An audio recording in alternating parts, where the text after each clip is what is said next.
ಓಂ ಶಾಂತಿ.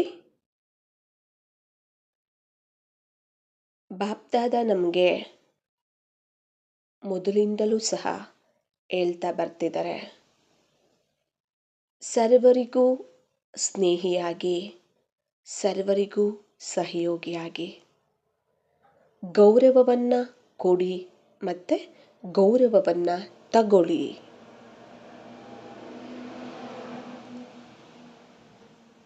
ಈ ಥರ ಹೇಳ್ತಾನೆ ಬರ್ತಿದ್ದಾರೆ.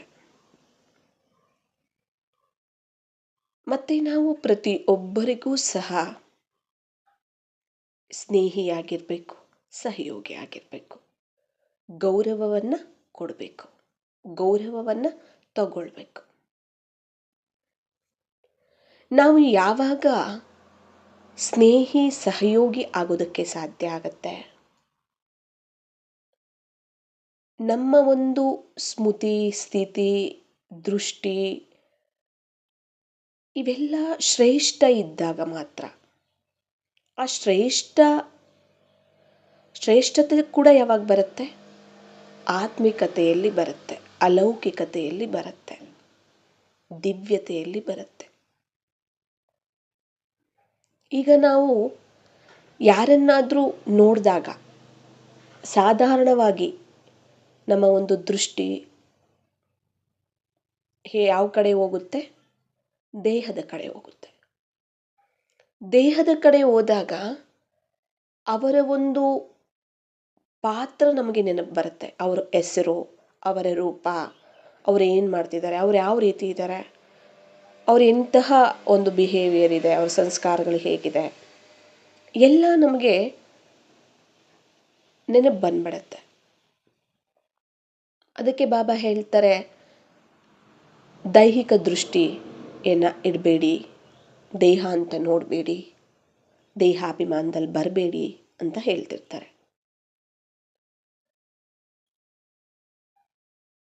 ಆದರೆ ನಾವು ಯಾವಾಗ ಆತ್ಮಿಕ ದೃಷ್ಟಿ ಇರುತ್ತೆ ನಮ್ಮಲ್ಲಿ, ನಾನು ಆತ್ಮ, ಇತರರು ಆತ್ಮ.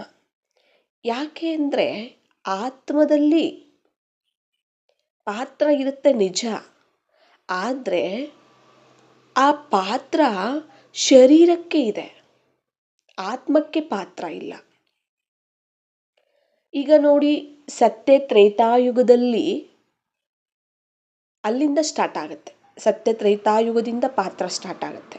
ಅದು ಸತೋ ಪ್ರಧಾನವಾದ ಪಾತ್ರ. ಆಮೇಲೆ ಈಗ ಯಾವುದಿದೆ? ದ್ವಾಪರ ಆಗಿತ್ತು ಮತ್ತು ಕಲಿಯುಗ ಅಂತಿಮ. ಯಾವ ಪಾತ್ರ ನಡೀತಿದೆ? ತಮೋ ಪ್ರಧಾನತೆಯ ಪಾತ್ರ ನಡೀತಿದೆ. ಇದು ಡ್ರಾಮಾದಲ್ಲಿ ಫಿಕ್ಸ್ ಇದೆ. ಅರ್ಧಕಲ್ಪ ಸತೋ ಪ್ರಧಾನವಾದ ಪಾತ್ರ, ಅರ್ಧಕಲ್ಪ ತಮೋ ಪ್ರಧಾನವಾದ ಪಾತ್ರ ಇರಬೇಕು. ಅಂದರೆ ಇಲ್ಲಿ ಸತೋ, ರಜೋ, ತಮೋ ಈ ಪಾತ್ರಗಳು ಇರಲೇಬೇಕಾಗಿದೆ. ಡ್ರಾಮಾದಲ್ಲಿ ಫಿಕ್ಸ್ ಇದೆ.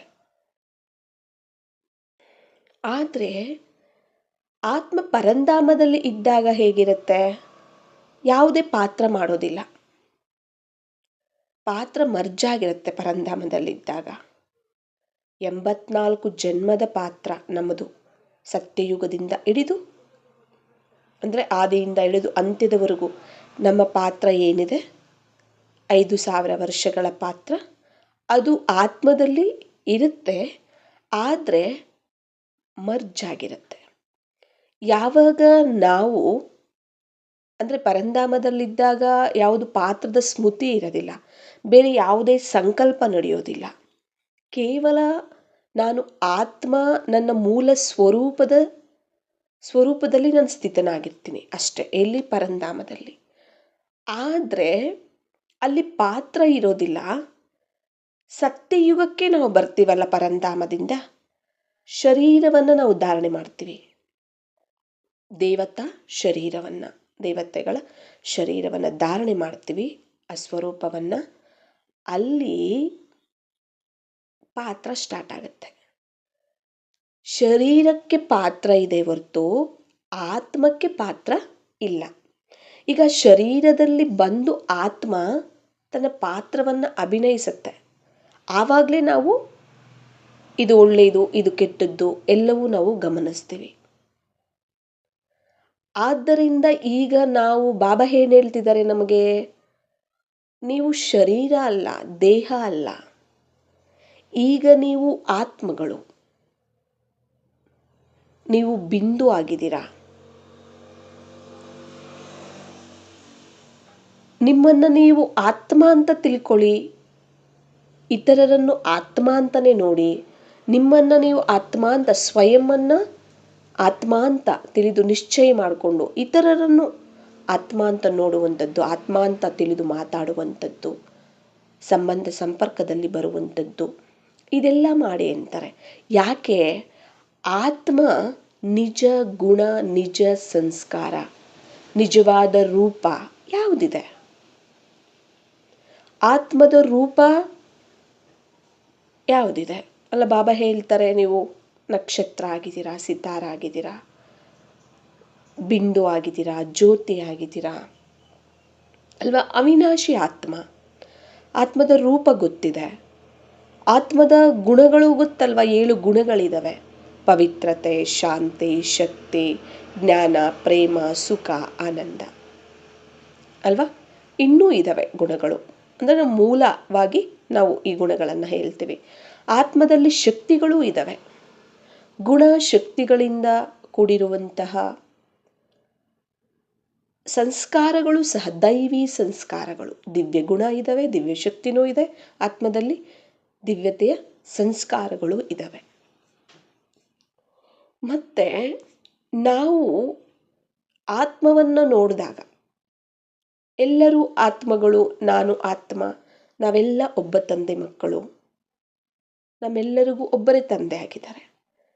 ಆತ್ಮ ಅಂದಾಗ ಅದರ ಗುಣನೇ ದಿವ್ಯ ಗುಣಗಳು ಅಲ್ವಾ? ಅದರ ಸಂಸ್ಕಾರನೇ ದೈವಿ ಸಂಸ್ಕಾರಗಳು ಅಲ್ವಾ? ದೈವಿ ಸಂಸ್ಕಾರಗಳಾಗಿರುತ್ತೆ. ಮತ್ತೆ ನಮಗೆ ಅಲ್ಲಿ ಕುದೃಷ್ಟಿ ಎನ್ನುವಂಥದ್ದು ಬರುವುದಿಲ್ಲ. ಬೇರೆ ವ್ಯರ್ಥ ನಡೆಯೋದಿಲ್ಲ ಆತ್ಮದ ಬಗ್ಗೆ. ಸರ್ವರಿಗೂ ಅಂದರೆ ಎಲ್ಲರನ್ನೂ ನಾವು ಆತ್ಮ ಅಂತ ನೋಡ್ತಾ, ನನ್ನ ಸಹೋದರ ಆತ್ಮ ಆಗಿದ್ದಾರೆ, ನನ್ನ ಒಂದು ಪರಿವಾರದವರಾಗಿದ್ದಾರೆ, ಬಾಬಾರವರ ಮಕ್ಕಳಾಗಿದ್ದೀವಿ ನಾವೆಲ್ಲರೂ ಸಹ. ಯಾವಾಗ ಆತ್ಮವನ್ನು ಅವರ ಒಂದು ನಿಜ ಸ್ವರೂಪದ, ಆತ್ಮದ ಸ್ವರೂಪದಲ್ಲಿ, ನಿಜ ಸ್ವರೂಪದಲ್ಲಿ ನೋಡ್ತೀವಿ, ಆ ನಿಜ ಗುಣಗಳನ್ನು ನಾವು ನೋಡ್ತೀವಿ, ನಿಜ ಸಂಸ್ಕಾರಗಳನ್ನು ನಾವು ಯಾವಾಗ ನೋಡ್ತೀವಿ ಆತ್ಮದ್ದು, ಆಗ ನಾವು ಸ್ನೇಹಿಯಾಗಿರ್ತೀವಿ ಆತ್ಮದ ಜೊತೆ. ಎಲ್ಲಿ ಸ್ನೇಹಿಯಾಗಿರ್ತೀವಿ ಅಲ್ಲಿ ಸಹಯೋಗಿನೂ ಸಹ ನಾವು ಆಗಿರ್ತೀವಿ.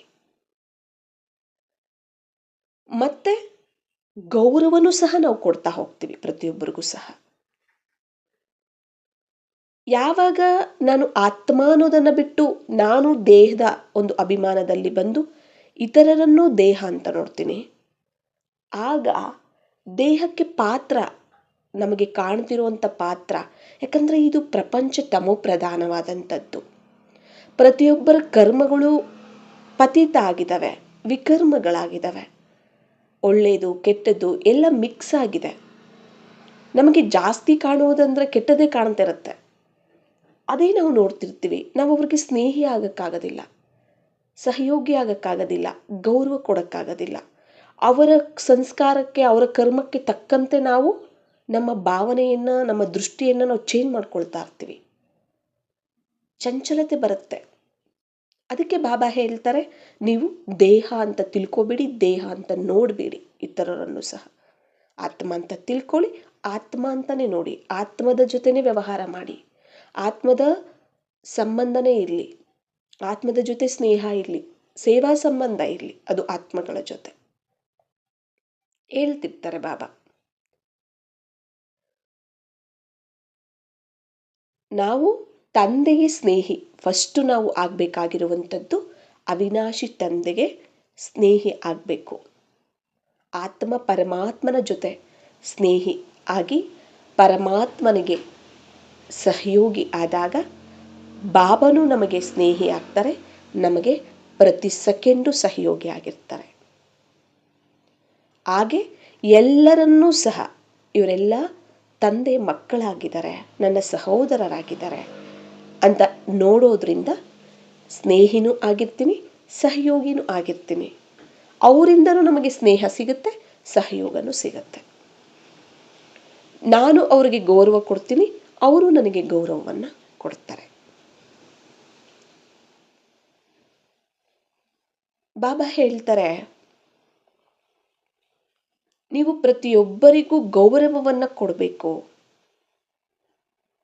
ಈಗ ಲೌಕಿಕದಲ್ಲಿ ಹೇಳ್ತಾರೆ, ಚಿಕ್ಕವರಾದರೆ ಪ್ರೀತಿ ಕೊಡಿ, ದೊಡ್ಡವರಾದರೆ ಗೌರವ ಕೊಡಿ ಅಂತ.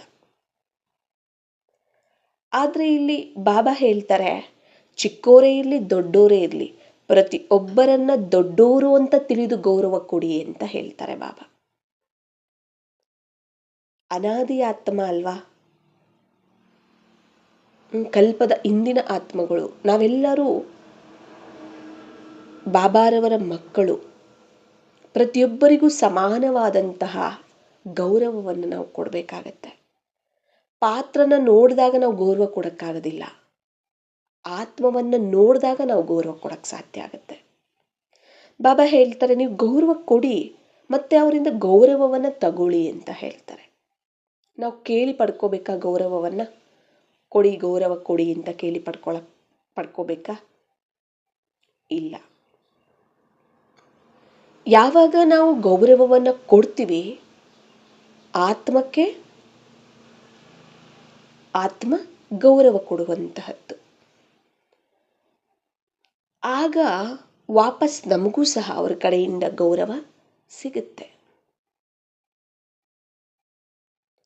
ನೀವು ಬಾಬಾ ಹೇಳ್ತಾರೆ, ಒಂದು ಸಾರಿ ನೀವು ಗೌರವವನ್ನು ನೀವು ಕೊಡ್ತೀರಾ ಅಂದರೆ ಅದು ಅನೇಕ ಸಾರಿ ಗೌರವವನ್ನು ಪ್ರಾಪ್ತಿ ಮಾಡ್ಕೊಳ್ಳೋದಕ್ಕೆ, ನೀವು ಅವರಿಂದ ಗೌರವವನ್ನು ಪ್ರಾಪ್ತಿ ಮಾಡ್ಕೊಳ್ಳೋದಕ್ಕೆ ಅಧಿಕಾರಿಗಳಾಗ್ಬಿಡ್ತೀರಾ ಅಂತ ಹೇಳ್ತಾರೆ ಬಾಬಾ.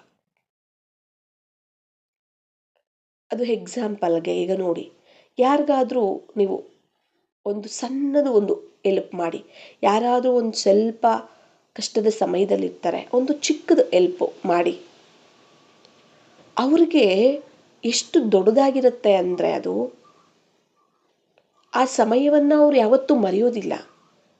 ನಾವು ಮಾಡಿರೋ ಸಹಾಯವನ್ನು ಅವ್ರು ಯಾವತ್ತೂ ಮರೆಯೋದಿಲ್ಲ. ಒಂದು ಸಾರಿ ಮಾಡಿದ ಸಹಾಯ, ಒಂದು ಸಣ್ಣ ಸಹಾಯ ಯಾವಾಗಲೂ ನೆನ್ಪಿಟ್ಕೊಂಡಿರ್ತಾರೆ. ಅವ್ರ ಮುಂದೆ ನಾವು ಯಾವಾಗೋದ್ರೂ ಸಹ ಅವರು ಅದೇ ದೃಷ್ಟಿಯಿಂದ ನೋಡ್ತಿರ್ತಾರೆ, ಅದೇ ಗೌರವವನ್ನು ಕೊಡ್ತಿರ್ತಾರೆ. ಅದನ್ನು ನಾವು ಮಾಡಿದ್ದು ಒಂದೇ ಸರಿನೇ, ಆದರೆ ಅವ್ರು ನಮಗೆ ಸಿಕ್ಕಿದಾಗೆಲ್ಲ, ಭೇಟಿಯಾದಾಗೆಲ್ಲ ಅದೇ ಪ್ರೀತಿ, ಅದೇ ಸ್ನೇಹ, ಅದೇ ಗೌರವ, ಅದೇ ದೃಷ್ಟಿ ಇರುತ್ತೆ, ಅದೇ ಸ್ನೇಹ ಇರುತ್ತೆ. ನೋಡಿದ್ರ ಒಂದು ಸರಿ ಮಾಡಿದ್ರೆ ಎಷ್ಟು.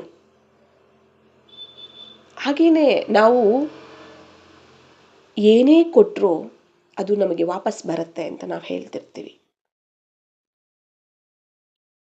ಹಾಗೆ ಇಲ್ಲಿ ಬಾಬಾ ಹೇಳ್ತಾರೆ, ನೀವು ಒಂದು ಸಾರಿ ಗೌರವ ಕೊಡ್ತೀರಾ ಅಂದರೆ ಅನೇಕ ಸಾರಿ ಅವರಿಂದ ಗೌರವವನ್ನು ಪ್ರಾಪ್ತಿ ಮಾಡ್ಕೊಳ್ಳೋದಕ್ಕೆ ನೀವು ಅಧಿಕಾರಿಗಳಾಗ್ಬಿಡ್ತೀರಾ, ಹಕ್ಕುದಾರರಾಗ್ಬಿಡ್ತೀರಾ, ಹಕ್ಕುದಾರರು ಆಗ್ಬಿಡ್ತೀರಾ ಅಂತ ಹೇಳ್ತಾರೆ. ಈಗ ಕೆಲವೊಂದು ಸರಿ ಏನಾಗುತ್ತೆ, ನಾವು ಗೌರವವನ್ನು ಕೊಡ್ತಿರ್ತೀವಿ, ಪ್ರತಿಯೊಬ್ಬರಿಗೂ ಕೊಡ್ತಿರ್ತೀವಿ ಗೌರವ. ದೇಹಾಭಿಮಾನದಲ್ಲಿ ಬಂದು ಕೊಡ್ತಿರ್ತೀವೋ, ಆತ್ಮಾಭಿಮಾನದಲ್ಲಿ ಬಂದು ಕೊಡ್ತಿರ್ತೀವೋ, ನಮಗೆ ಗೊತ್ತಿರುತ್ತದು. ಪ್ರತಿಯೊಬ್ಬರಿಗೂ ಗೌರವ ಕೊಡ್ತಿರ್ತೀವಿ, ಆದರೂ ಅವ್ರ ಕಡೆಯಿಂದ ನಮಗೆ ಗೌರವ ಸಿಗ್ತಿಲ್ಲ. ಕೊಡ್ತಾನೇ ಇರ್ತೀರ, ಮನಸ್ಸಿಂದನೂ ಕೂಡ ಕೊಡ್ತಿರ್ತೀರ, ಶುಭ ಭಾವನೆಯ ಮೂಲಕ, ದೃಷ್ಟಿಯಿಂದನೂ ಕೊಡ್ತಿರ್ತೀರ, ಮಾತುಗಳಿಂದನೂ ಕೊಡ್ತಿರ್ತೀರ, ವಾಚಾದಿಂದನೂ ಕೊಡ್ತಿರ್ತೀರ ಅಲ್ವಾ, ನಿಮ್ಮ ಕರ್ಮಣದಿಂದನೂ ಕೂಡ ಕೊಡ್ತಿರ್ತೀರ. ಆದರೆ ಅವ್ರ ಕಡೆಯಿಂದ ವಾಪಸ್ ಸಿಗೋದಿಲ್ಲ ನಿಮಗೆ ಗೌರವ. ಎಷ್ಟು ಅಂತ ಕೊಡೋದು, ಎಷ್ಟು ಅಂತ ಅವ್ರಿಗೆ ಶುಭ ಭಾವನೆ ಇಡುವಂಥದ್ದು, ಒಳ್ಳೇದು ಬಯಸೋದು, ಆದರೆ ನನಗೆ ಅವರು ಕೆಟ್ಟದ್ದು ಬಯಸ್ತಾರೆ. ನಾನು ಎಷ್ಟು ಒಳ್ಳೇದು ಬಯಸೋಕೆ ನೋಡಿದ್ರು ಅವರು ನನಗೆ ಕೆಟ್ಟದ್ದು ಬಯಸ್ತಿದ್ದಾರೆ. ನಾನು ಎಷ್ಟು ಒಳ್ಳೇದು ಮಾಡೋಕ್ಕೆ ಹೋದ್ರು ನನಗೆ ಕೆಟ್ಟದೇ ಮಾಡ್ತಿದ್ದಾರೆ ಅವರು. ನಾನು ಎಷ್ಟು ಸಹಿಸ್ಕೊಂಡು ಹೋದ್ರು ಕೂಡ ಅವ್ರು ಇನ್ನೂ ಜಾಸ್ತಿ ಮಾಡ್ತಾರೆ. ನಾನೆಷ್ಟು ಶಾಂತವಾಗಿದ್ರೂ ಅವ್ರು ಇನ್ನೂ ಜಾಸ್ತಿ ಮಾಡ್ತಾರೆ. ಈ ಥರ ನಾವು ಕಂಪ್ಲೇಂಟ್ ಮಾಡ್ತಿರ್ತೀವಿ ಅಲ್ವಾ? ಆ ಸಮಯದಲ್ಲಿ ನೀವು ಯಾರಿಗೇ ಒಂದು ಸಹಯೋಗ ಕೊಡಿ, ಸ್ನೇಹ ಕೊಡಿ, ಗೌರವ ಕೊಡಿ, ವಾಪಸ್ ನಿಮ್ಮ ಹತ್ರ ಬರ್ತಿಲ್ಲ ಅಂದರೆ, ಅವ್ರ ಕಡೆಯಿಂದ ವಾಪಸ್ ಬರ್ತಿಲ್ಲ ಅಂದರೆ, ಒಂದು ನಾವು ನೆನ್ಪಿಟ್ಕೋಬೇಕಾಗತ್ತೆ, ಅದು ಲೆಕ್ಕಾಚಾರ ಅಂತ. ಅದು ಹೇಗೆ? ಇಂದಿನ ಜನ್ಮಗಳಲ್ಲಿ ನಾನು ಸ್ನೇಹ ಕೊಟ್ಟಿಲ್ಲ, ಪ್ರೀತಿ ಕೊಟ್ಟಿಲ್ಲ, ಸಹಯೋಗ ಕೊಟ್ಟಿಲ್ಲ, ನಿಂದನೆ ಮಾಡಿರ್ತೀನಿ, ಅವಮಾನ ಮಾಡಿರ್ತೀನಿ, ಮೋಸ ಮಾಡಿರ್ತೀನಿ, ಬೈದಿರ್ತೀನಿ, ಹೊಡೆದಿರ್ತೀನಿ, ಅವ್ರಿಗೆ ದುಃಖ ಕೊಟ್ಟಿರ್ತೀನಿ, ಹಿಂಸೆ ಕೊಟ್ಟಿರ್ತೀನಿ ಮಾನಸಿಕವಾಗಿ, ಮಾತುಗಳಿಂದ ಎಲ್ಲನೂ ಸಹ. ನಾನು ಕೊಡಬೇಕಾಗಿದ್ದಂಥದ್ದೇನು? ಅವರಿಗೆ ಸ್ನೇಹ, ಸಹಯೋಗ, ಶಾಂತಿ, ಅಂದರೆ ನಮ್ಮ ಒಂದು ಕರ್ಮಗಳು ಅವರಿಗೆ ಸುಖ ಕೊಡುವಂಥದ್ದು, ಸಂತೋಷ ಕೊಡುವಂಥದ್ದು ಇರಬೇಕಿತ್ತು.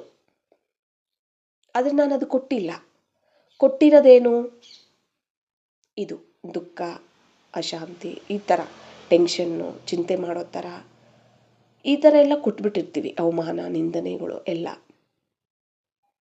ಅದು ಏನಾಗಿರುತ್ತೆ? ಸಾಲ. ಅದೇನಾಗಿರುತ್ತೆ? ಸಾಲ ಆಗಿರುತ್ತೆ. ಯಾಕಂದರೆ ನಾವು ಹಿಂದಿನ ಜನ್ಮದಲ್ಲಿ ಕೊಟ್ಟಿದ್ದೀವಿ, ಅದು ಬೀಜ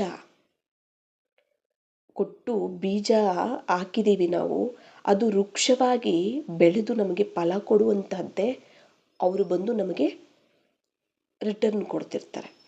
ನಾನು ಎಂಥ ಬೀಜ ನೆಡ್ತೀನೋ ಅಂತಹ ಫಲನೇ ನನಗೆ ಸಿಗುತ್ತೆ. ನೋಡಿ, ನಾವು ಬೀಜ ನೆಡೋದು ಒಂದೇ, ಆದರೆ ಅದರಿಂದ ಎಷ್ಟು ಫಲ ಸಿಗುತ್ತೆ ನಮಗೆ? ಈಗ ನೋಡಿ, ಒಂದು ಮಾವಿನ ಒಂದು ಬೀಜನೇ ನೀವು ನೆಡ್ತೀರಾ ಅಂದ್ಕೊಳ್ಳಿ, ಒಂದೇ ಬೀಜ, ಓಕೆನಾ? ಆದರೆ ಅದು ಮರ, ಗಿಡ ಆಗಿ ಅದು ಹಣ್ಣುಗಳು ಕೊಡುತ್ತೋ ಅಂದರೆ ಒಂದು ಬೀಜಕ್ಕೆ ಎಷ್ಟು ಹಣ್ಣು ಕೊಡುತ್ತೆ, ಎಷ್ಟು ಫಲ ಕೊಡುತ್ತೆ. ಹಾಗೇನೆ ಆಯಿತಾ? ಹಾಗೆಯೇ ನಾವು ಹಾಕಿರುವಂಥದ್ದು ಬೀಜ, ಇಂದಿನ ಜನ್ಮದಲ್ಲಿ ಬೀಜ ಹಾಕಿರ್ತೀವಿ, ಸಂಕಲ್ಪದ ಮೂಲಕ, ಮಾತುಗಳ ಮೂಲಕ, ದೃಷ್ಟಿ ಮೂಲಕ ಏನೇನು ಮಾಡಿರ್ತೀವಿ ವಿಕರ್ಮಗಳನ್ನು, ಅವರಿಗೆ ದುಃಖ ಕೊಡೋ ಥರ. ಅದು ವೃಕ್ಷ ಆಗಿ ಅದು ಫಲವನ್ನು ಈಗ ನಮಗೆ ಕೊಡ್ತಿದೆ. ಅಂದರೆ ಏನು? ಅವರು ಬಂದು ನಮಗೆ ಬೈತಿರ್ತಾರೆ, ನಿಂದನೆ ಮಾಡ್ತಿರ್ತಾರೆ, ನಾನೇನು ಹಿಂದೆ ಕೊಟ್ಟಿದ್ದೀನೋ ಅದೆಲ್ಲ ಬಂದು ನನಗೆ ಕೊಡ್ತಿರ್ತಾರೆ. ಬಾಬಾ ನನಗೆ ಹೇಳಿದ್ದಾರೆ, ಅವ್ರು ಏನೇ ಕೊಟ್ಟರು ನೀನು ಶುಭ ಭಾವನೆನೇ ಇಡಬೇಕು, ಒಳ್ಳೆಯದನ್ನೇ ಬಯಸಬೇಕು ಅಂತ ಹೇಳ್ತಿರ್ತಾರೆ. ಅಪಕಾರಿಗಳಿಗೂ ಉಪಕಾರಿ ಆಗಬೇಕು, ನಿಂದನೆ ಮಾಡ್ತಾ ಇದ್ರು ಕೂಡ ನೀವು ಮಹಿಮೆ ಮಾಡಬೇಕು ಅಲ್ವಾ? ದಯಾ ಹೃದಯ ಇರಬೇಕು, ದಯಾ ಭಾವನೆ ಇರಬೇಕು, ಇದೆಲ್ಲ ಹೇಳ್ತಿರ್ತಾರೆ. ಅದೆಲ್ಲ ಇದೆ, ಅದೆಲ್ಲನೂ ಕೂಡ ನಾನು ಏನು ಮಾಡ್ತಿರ್ತೀನಿ ಆಗ? ಬಾಬಾ ಹೇಳ್ದಂಗೆ ಆತ್ಮದ ಬಗ್ಗೆ ದಯಾ ಭಾವನೆ ಇಟ್ಟು, ಕ್ಷಮಾ ಭಾವನೆ ಇಟ್ಟು, ಆತ್ಮದ ಬಗ್ಗೆ ಶುಭ ಭಾವನೆ ಇಡ್ತಾ ನಾನೇನು ಮಾಡ್ತಾ ಇರ್ತೀನಿ, ಆತ್ಮ ಪಾತ್ರ ಆ ರೀತಿ ಇದೆ ಅಂತ ಹೇಳಿ ಆತ್ಮಕ್ಕೆ ಗೌರವವನ್ನು ನಾನು ಕೊಡ್ತಿರ್ತೀನಿ. ಪಾತ್ರ ನೋಡೋದಿಲ್ಲ, ಆತ್ಮವನ್ನು ನಾನು ನೋಡ್ತಿರ್ತೀನಿ. ನೀನು ನನ್ನ ಸಹೋದರ ಆತ್ಮನಾಗಿದೆಯಾ, ನಾವೆಲ್ಲರೂ ಒಬ್ಬ ತಂದೆ ಮಕ್ಕಳಾಗಿದ್ದೀವಿ. ಅದು ಪಾತ್ರವನ್ನು ನಾವು ನೋಡಬಾರ್ದು. ಯಾಕಂದರೆ ಡ್ರಾಮಾದಲ್ಲಿ ಅದು ಅವರ ಪಾತ್ರ ಫಿಕ್ಸ್ ಇದೆ. ಅಂದರೆ ಪ್ರತಿಯೊಬ್ಬರದ್ದು ಅವರದೇ ಆದಂತಹ ಪಾತ್ರ ಇದೆ, ಆ ಪಾತ್ರವನ್ನು ಅವ್ರು ಮಾಡ್ತಿದ್ದಾರೆ, ಫಿಕ್ಸ್ ಇದೆ. ನಾನು ಆ ಥರ ಎಲ್ಲ ಆ ಪಾತ್ರದ ಬಗ್ಗೆ ಯೋಚನೆ ಮಾಡಬಾರ್ದು ಅಂತ ಹೇಳಿ ಗೌರವ ಕೊಡುವಂಥದ್ದು, ಸ್ನೇಹ ಕೊಡುವಂಥದ್ದು, ಸಹಯೋಗಿ ಆಗುವಂಥದ್ದು ಎಷ್ಟೇ ಮಾಡೋಕ್ಕೆ ಹೋದರೂ ಅವ್ರ ಕಡೆಯಿಂದ ನಮಗೆ ದುಃಖನೇ ಬರ್ತಿರುತ್ತೆ, ಮೋಸ, ವಂಚನೆ ಅದೇ ಬರ್ತಿರುತ್ತೆ. ಅಂದರೆ ಏನು? ಅವರು ಅದು ಫಲ ನಮಗೆ ಬರ್ತಾ ಇದೆ, ಆಯಿತಾ? ಆ ಫಲ ಬರ್ತಾ ಇದೆ. ಒಂದು, ನಾನು ಏನು ಕೊಟ್ಟಿದ್ದೆ ಅದನ್ನು ಅವರು ವಾಪಸ್ ಕೊಡ್ತಿದ್ದಾರೆ ಅದಕ್ಕೆ ರಿಟರ್ನ್ ಆಗಿ. ಅಂದರೆ ಒಂದು ಬೀಜಕ್ಕೆ ಅನೇಕ ಫಲಗಳು ಹೆಂಗೆ ಸಿಗುತ್ತಲ್ಲ, ಹಂಗೆ ರಿಟರ್ನ್ ಆಗಿ ಅವರು ನನಗೆ ಕೊಡ್ತಿದ್ದಾರೆ. ಅವ್ರು ಕೊಟ್ಟಷ್ಟು ಅವರಲ್ಲಿ ಕೊಡ್ತಿದ್ದಾರೆ ಅಂತಂದಾಗ, ನಾನು ಎಷ್ಟೇ ಒಳ್ಳೆ ಭಾವನೆ ಇಟ್ಟರು ಕೂಡ ಅವರಿಂದ ಕೆಟ್ಟದೇ ಆಗ್ತಿದೆ ಅಂದಾಗ ಅರ್ಥ ಮಾಡ್ಕೋಬೇಕು ನಾನು, ಇದು ಲೆಕ್ಕಾಚಾರ, ಸಾಲ ತೀರ್ತಾ ಇದೆ, ನನಗೆ ಸಿಗಲ್ಲ ಅದು. ಈಗ ನೋಡಿ, ನೀವು ಕೆಲಸ ಮಾಡ್ತಿರ್ತೀರಾ, ದುಡಿತಿರ್ತೀರಾ, ಎಲ್ಲೋ ಒಂದು ಕಡೆ ಸಾಲ ಮಾಡ್ತಿರ್ತೀರಾ. ನೀವು ಅಲ್ಲಿ ದುಡಿತೀರಾ, ಅಲ್ಲಿ ಸಾಲ ಕಟ್ತೀರಾ. ನಿಮ್ಮ ಹತ್ರ ಬರುತ್ತಾ ದುಡ್ಡು? ಬರಲ್ಲ ಅಲ್ಲ. ವಾಪಸ್ ಹೋಗ್ತಿರುತ್ತೆ ಅವ್ರಿಗೆ. ಯಾರಿಗೆ ಸಾಲ ಯಾರ ಹತ್ರ ತೊಗೊಂಡಿರ್ತೀರ ಅವ್ರು ಕೊಡಬೇಕಲ್ಲ, ನೀವು ಹೋಗ್ತಿರುತ್ತೆ. ಹಾಗೆಯೇ ನಾವು ಇಂದಿನ ಜನ್ಮಗಳಲ್ಲಿ ನಾವು ಕೊಡಬೇಕಾಗಿರುವಂಥದ್ದು ಸುಖ, ಶಾಂತಿ, ಸಹಯೋಗ, ಏನು ನಾವು ಅವ್ರಿಗೆ ಒಳ್ಳೇದು ಮಾಡಬೇಕಿತ್ತೋ ಅದು ಮಾಡದೆ ಕೆಟ್ಟದ್ದು ಮಾಡಿದ್ದೀವಿ, ಅದು ಸಾಲ ಆಗಿದೆ. ಈಗ ನಾನು ಬಾಬಾರವರನ್ನು ನೆನಪು ಮಾಡ್ತಾ, ಆತ್ಮ ಅಂತ ತಿಳಿತಾ, ಬಾಬಾರವರಿಂದ ಜ್ಞಾನ ಯೋಗ ಅಂದರೆ ಯೋಗ ಶಕ್ತಿಯಿಂದ ನಾನು ಅವರಿಗೆ ಶುಭ ಭಾವನೆ, ಶುಭ ಕಾಮನೆ ಮೂಲಕ, ಕಲ್ಯಾಣ ಭಾವನೆಯ ಮೂಲಕ, ವರದಾನಗಳ ಮೂಲಕ ಏನು ಮಾಡ್ತಿರ್ತೀನಿ, ಅವರಿಗೆ ಸಹಯೋಗವನ್ನು ಕೊಡ್ತಿರ್ತೀನಿ. ನಿಮಿತ್ತವಾಗಿ ಆತ್ಮ ಅಂತ ನೋಡ್ತಾ ಶುಭ ಭಾವನೆ ಇರ್ತಿರ್ತೀನಿ, ಸಂಕಲ್ಪಗಳನ್ನು ಮಾಡ್ತಿರ್ತೀನಿ. ಅದು ಏನಾಗ್ತಾ ಇರುತ್ತೆ, ನಮ್ಮಿಂದ ಶುಭ ಭಾವನೆ ಹೋಗ್ತಿರುತ್ತೆ, ಗೌರವ ಎಲ್ಲ ಹೋಗ್ತಿರುತ್ತೆ ನಮ್ಮಿಂದ. ಅವರಿಂದ ಬರೀ ನಿಂದನೆ, ಅವಮಾನ ಅದು ಬರ್ತಿರುತ್ತೆ. ಆಯಿತಾ? ನಾವು ಎಷ್ಟು ಇದನ್ನು ಕೊಡ್ತಾ ಹೋಗ್ತೀವಿ, ನಮ್ಮ ಕಡೆಯಿಂದ ಒಳ್ಳೆಯದು ಕೊಡ್ತಾ ಹೋಗ್ತೀವಿ, ಆಗ ಆ ಸಾಲ ತೀರೋಗುತ್ತೆ. ಎಲ್ಲಿವರೆಗೂ ಅವರು ನಮ್ಮನ್ನು ನಿಂದನೆ ಮಾಡ್ತಾರೆ ಅಂದರೆ, ಆ ಸಾಲ ತೀರೋವರೆಗೂ ಅವ್ರು ನಮಗೆ ನಿಂದನೆ, ನಾವೆಷ್ಟೇ ಒಳ್ಳೇದು ಮಾಡಿದ್ರು ನಿಂದನೆ, ಅವಮಾನ ಎಲ್ಲ ಮಾಡ್ತಿರ್ತಾರೆ ಸಾಲ ತೀರೋವರೆಗೂ. ಅದು ತೀರ್ಬಿಡ್ತು ಅಂದರೆ ನಾನು ಕೊಡ್ತಿರ್ತೀನಲ್ಲ, ಅದು ರಿಟರ್ನ್ ನನಗೆ ಬರುತ್ತೆ. ಅಲ್ಲಿವರೆಗೂ ನನಗೆ ರಿಟರ್ನ್ ಬರೋದಿಲ್ಲ ಅಲ್ವಾ? ಸಾಲ ತೀರ್ತು, ದುಡ್ದೆ, ಸಾಲ ಮಾಡಿದ್ದೆ, ಅಲ್ಲಿ ಕೊಟ್ಟಿದ್ದೆ ಅಂದರೆ ಅಲ್ಲಿ ಕೊಡ್ತಾ ಇರಬೇಕಾಗತ್ತೆ ಸಾಲ ಮಾಡಿರೋ ಕಡೆ ದುಡ್ಡು. ಆ ಸಾಲ ತೀರೋಯ್ತು ಅಂದರೆ ಅವ್ರು ಕೊಡೋ ಅವಶ್ಯಕತೆ ಇಲ್ಲ, ನನ್ನ ಹತ್ರನೇ ಇರುತ್ತಲ್ಲ, ಅವಾಗ ಜಮಾ ಮಾಡ್ಕೋಬೋದಲ್ಲ ನಾನು. ಹಾಗೆ ಇದು ಕೂಡ ಏನು ನಾನು ಕೊಡಬೇಕಾಗಿತ್ತು ಅದು ಕೊಡದೆ ನಾನು ಸಾಲ ಮಾಡ್ಕೊಂಡಿದ್ದೀನಿ. ಹಾಗಾಗಿ ಇವಾಗ ಅದನ್ನು ಕೊಟ್ಟು ತೀರಿಸ್ಬೇಕಾಗತ್ತೆ. ಅವ್ರು ಎಷ್ಟೇ ನಮಗೆ ಅವಮಾನ, ನಿಂದನೆ, ವಿಘ್ನಗಳಾಗ್ತಿರಲಿ, ಸಮಸ್ಯೆಗಳು ತರ್ತಿರಲಿ, ಏನೇ ಮಾಡ್ತಿರಲಿ. ನೋಡಿ, ನಮಗೆ ಪ್ರಕೃತಿಯಿಂದನೂ ಸಮಸ್ಯೆಗಳು ಅಲ್ವಾ? ಪ್ರಕೃತಿ ಸಾಧನಗಳಿಂದ, ವ್ಯಕ್ತಿಗಳಿಂದ, ಸಂಬಂಧಗಳಿಂದ, ಎಲ್ಲ ಕಡೆಯಿಂದ. ಮತ್ತು ಕರ್ಮಭೋಗ ಇರ್ಬೋದು. ಈ ಶರೀರದಿಂದ, ಕರ್ಮೇಂದ್ರಗಳಿಂದ ಏನೇನೋ ತಪ್ಪುಗಳು ಮಾಡಿರ್ತೀವಲ್ಲ ನಾವು, ಅದಕ್ಕೆ ಅದು ಕಾಯಿಲೆಗಳ ರೂಪದಲ್ಲಿ ಬರ್ತಿರುತ್ತೆ. ಈ ಶರೀರವನ್ನು ಈಶ್ವರೀಯ ಕಾರ್ಯದಲ್ಲಿ ಬಳಸಬೇಕು, ಈಶ್ವರೀಯ ಸೇವೆಯಲ್ಲಿ ಬಳಸಬೇಕು. ಬಳಸಿದಷ್ಟು ಆ ಕರ್ಮಭೋಗ ಸಮಾಪ್ತಿ ಆಗ್ತಾ ಹೋಗುತ್ತೆ. ಮನಸ್ಸಿನ ರೋಗ ಅವೆಲ್ಲ ಕೂಡ ಎಷ್ಟು ನಾವು ಈಶ್ವರೀಯ ಸೇವೆಯಲ್ಲಿ ಬಳಸ್ತಾ ಹೋಗ್ತೀವಿ, ಅಷ್ಟು ಅದೇನಾಗ್ತಾ ಹೋಗುತ್ತೆ, ಶ್ರೇಷ್ಠ ಆಗ್ತಾ ಹೋಗುತ್ತೆ, ಶಕ್ತಿಶಾಲಿ ಆರೋಗ್ಯ ಆಗ್ತಾ ಹೋಗುತ್ತೆ. ಹಾಗೆ ನಾವು ಏನೇನೆಲ್ಲ ಮಾಡಿದ್ದೀವಿ ಆ ಸಾಲ, ಅದು ತೀರಿಸ್ಕೊಳ್ಳೋದಕ್ಕೆ ನಮ್ಮ ಹತ್ರ ಬರುತ್ತೆ. ನಾವೇನು ಮಾಡಬೇಕಾಗತ್ತೆ, ಅದು ಸಾಲ ಬರ್ತಿದೆ ಅಂದರೆ ನಾವು ಕೊಡಬೇಕಷ್ಟೆ. ಯಾಕೆ ಏನು ಅಂತ ಕೇಳಿಕೊಂಡು ನಾವು ಕೂರುವಂಥ ಸಮಯ ಅಲ್ಲ ಅದು. ಅದು ಶೋಭಿಸೋದಿಲ್ಲ ಅಲ್ಲ. ನಾವು ಸಾಲ ಮಾಡಿದ್ದೀವಿ, ಬಂದು ಅವರು ಕೇಳ್ತಿದ್ದಾರೆ ಅಂದರೆ ನಾನೇನು ಮಾಡಬೇಕಾಗ, ಸಾಲ ಕೊಡಬೇಕು ಅಲ್ವ, ನಾನು ತೀರಿಸ್ಬೇಕು, ಕೊಟ್ಟು ದುಡಿದು ತೀರಿಸ್ಬೇಕು. ಆಗ ಅದು ಬೇಗ ತೀರೋಗ್ಬಿಡುತ್ತೆ. ಅದು ಬಿಟ್ಬಿಟ್ಟು ನಾವು ಅದಕ್ಕೆ ವಿರುದ್ಧವಾಗಿ ನಡ್ಕೊಂಡಾಗ ಏನಾಗುತ್ತೆ, ಯಾಕೆ ಬಂದು ಇವ್ರು ಕೇಳ್ತಿದ್ದಾರೆ, ಏನು, ಯಾಕೆ ಈ ಥರ ಮಾಡ್ತಿದ್ದಾರೆ, ಹಾಗೆ ಹೀಗೆ ಅಜ್ಞಾನದಿಂದ ನಾವು ಪ್ರವರ್ತಿಸಿದ್ರೆ ಏನಾಗುತ್ತೆ? ಸಾಲ ತೀರುತ್ತಾ? ಇಲ್ಲ ಅಲ್ಲ. ದುಡಿಬೇಕು, ಕೊಡಬೇಕು ಅಷ್ಟೇ, ತೀರಿಸ್ಬೇಕು ಸಾಲ. ಇಲ್ಲಿ ಹಾಗೇನೆ ಒಂದು ವೇಳೆ ನಮ್ಮ ಸಾಲ ತೀರೋಯ್ತು, ಒಂದು ಆತ್ಮದ ಕಡೆಯಿಂದ ಇರ್ಬೋದು, ಯಾವುದೇ ಒಂದು ಸಂಬಂಧದ ಇಂದ ಆದರೂ ಕೂಡ ನಮ್ಮ ಸಾಲ ತೀರ್ಬಿಡ್ತು, ಅವ್ರಿಗೂ ನಮ್ಮ ಮಧ್ಯೆ ಇದ್ದಿದ್ದ ಲೆಕ್ಕಾಚಾರ ತೀರೋಯ್ತು ಅಂದರೆ ನಾನು ಏನು ಕೊಡ್ತೀನೋ ಅದು ನನಗೆ ವಾಪಸ್ ಬರುತ್ತೆ. ತೀರಿಲ್ಲ ಅಂದರೆ ನಾನು ಕೊಟ್ಟಿದ್ದು ಅದು ನನಗೆ ವಾಪಸ್ ಬರಲ್ಲ. ಅಲ್ಲಿವರೆಗೂ ಅವರು ನಮಗೆ ಏನು ಅಂದರೆ ನಾನು ದುಃಖ ಕೊಟ್ಟಿರ್ತೀನಲ್ಲ, ಅದೇ ನನಗೆ ಕೊಡ್ತಾ ಇರ್ತಾರೆ. ಆದರೆ ನಾನು ಅದರ ಪ್ರಭಾವದಲ್ಲಿ ಬರಬಾರ್ದು. ಜ್ಞಾನಿಯಾಗಿ, ಯೋಗಿಯಾಗಿ ಅದರ ಪ್ರಭಾವದಲ್ಲಿ ಬರಬಾರ್ದು. ಶುಭ ಭಾವನೆಗಳನ್ನು, ಆತ್ಮಿಕ ದೃಷ್ಟಿಯನ್ನು, ದಯಾ ಭಾವನೆಯನ್ನು ಇಟ್ಟು ಅವರಿಗೆ ನಾವು ಗೌರವವನ್ನು ಕೊಡ್ತಾ ಹೋಗಬೇಕು. ಶ್ರೇಷ್ಠ ಆತ್ಮ ಸಮಾನವನ್ನು ಕೊಡ್ತಾ ಹೋಗ್ಬೇಕು. ಇದೇ ಗೌರವ ಅಲ್ವಾ? ಶ್ರೇಷ್ಠ ಆತ್ಮ ಆಗಿದೆ, ಪವಿತ್ರ ಆತ್ಮ ಆಗಿದೆ, ಶುದ್ಧ ಆತ್ಮ ಆಗಿದೆ, ಶ್ರೇಷ್ಠ ತಂದೆಗೆ ಶ್ರೇಷ್ಠ ಸಂತಾನ, ದಿವ್ಯ ಆತ್ಮ ಆಗಿದೆ.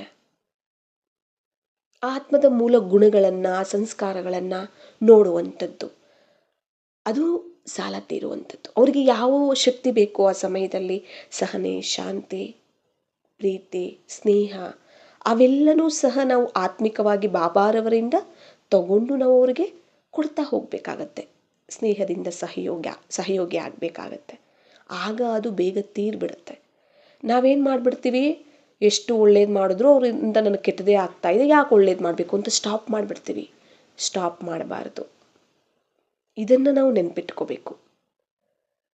ಸ್ಟಾಪ್ ಮಾಡಿದ್ವಿ ಅಂದರೆ ಸಾಲ ಉಳ್ಕೊಂಬಿಡುತ್ತೆ ಅಲ್ವಾ. ನಾನು ಎಷ್ಟು ದುಡ್ಡು ತೊಗೊಂಡಿದ್ದೀನಿ, ಬಡ್ಡಿ ಬೆಳೆದಿರುತ್ತೆ ಅಲ್ವಾ, ಅಸಲು ಬಡ್ಡಿ ಬೆಳೆದಿರುತ್ತೆ, ಕೊಡಬೇಕಲ್ಲ ನಾನು.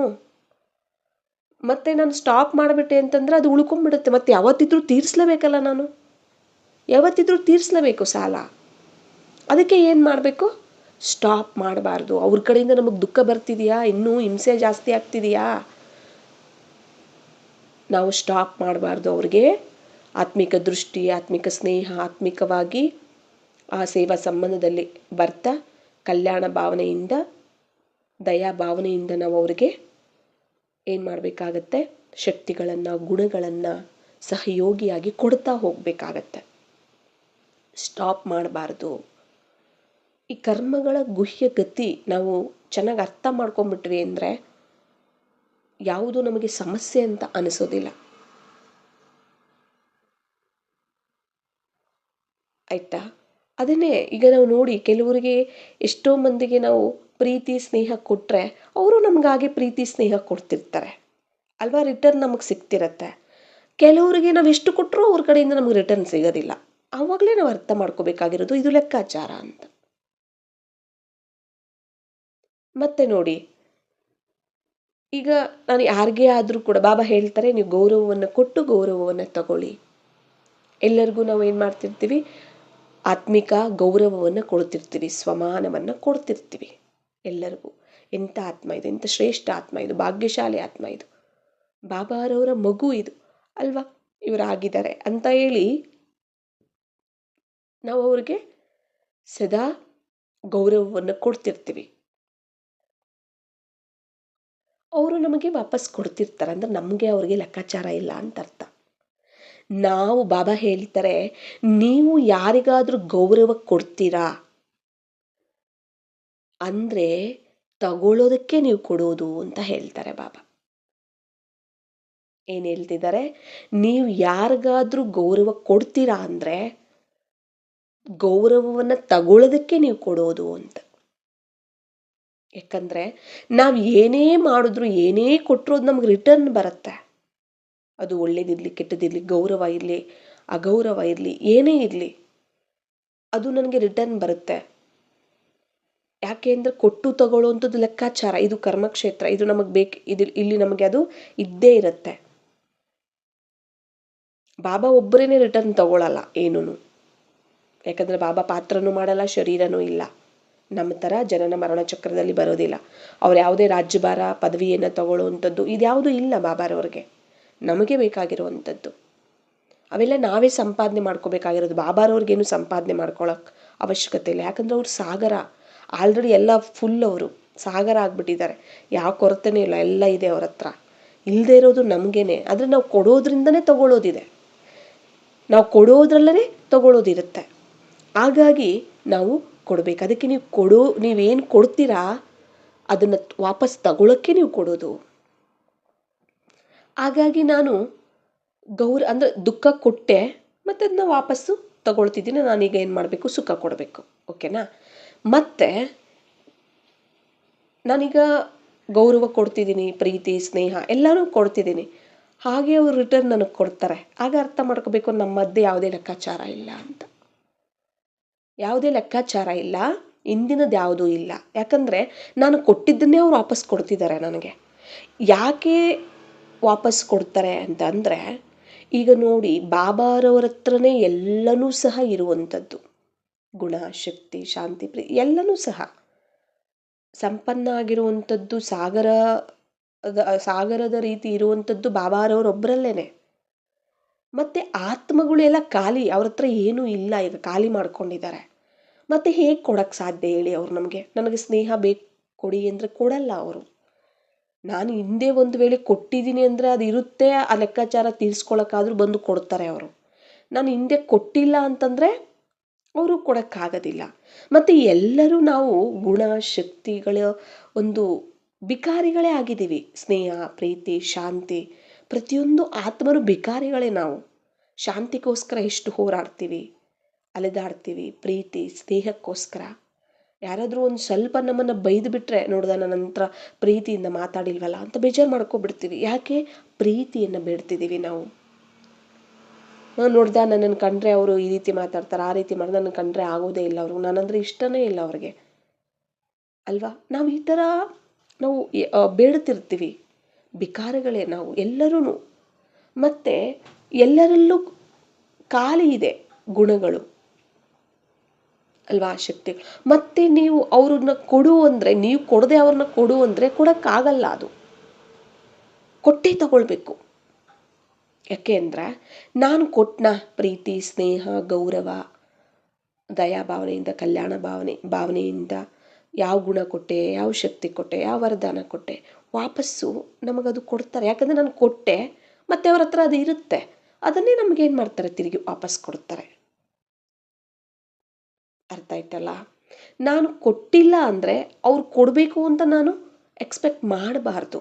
ನಾನು ಕೊಡದೆ ಅವ್ರು ಕೊಡಲಿ ಅಂತ ಎಕ್ಸ್ಪೆಕ್ಟ್ ಮಾಡಬಾರ್ದು. ಇದು ಲೆಕ್ಕಾಚಾರ ಆಯಿತಾ? ನಾವು ಕೊಡದೆ ಯಾವುದು ಸಿಗಲ್ಲ. ಬಾಬಾರವ್ರಿಗೂ ಅಷ್ಟೇ ಅಲ್ವಾ? ನಾವು ಎಲ್ಲ ಸಮರ್ಪಣೆ ಮಾಡ್ತೀವಿ ಅಂದರೆ ಬಾಬಾರವ್ರ ಹತ್ರ ಇರೋದೆಲ್ಲನೂ ನಮಗೆ ಸಮರ್ಪಣೆ ಮಾಡ್ತಾರೆ. ಸ್ಥೂಲವಾಗಿ, ಸೂಕ್ಷ್ಮವಾಗಿ, ಒಳಗಡೆ ಇರೋದು, ಹೊರಗಡೆ ಇರೋದು ಎಲ್ಲವೂ, ತನು ಮನ ಧನ ಸಂಬಂಧಗಳು, ಶರೀರ, ಎಲ್ಲದೂ ನನ್ನನ್ನು ನಾನೇ ಬಾಬಾರವರಿಗೆ ಅರ್ಪಣೆ ಮಾಡಬೇಕು. ಬಾಬಾರವ್ರ ಹತ್ರ ಇರೋದೆಲ್ಲ ಆಗ ನನಗೆ ಅರ್ಪಣೆ ಮಾಡ್ತಾರೆ, ನನಗೆ ಕೊಡ್ತಾರೆ.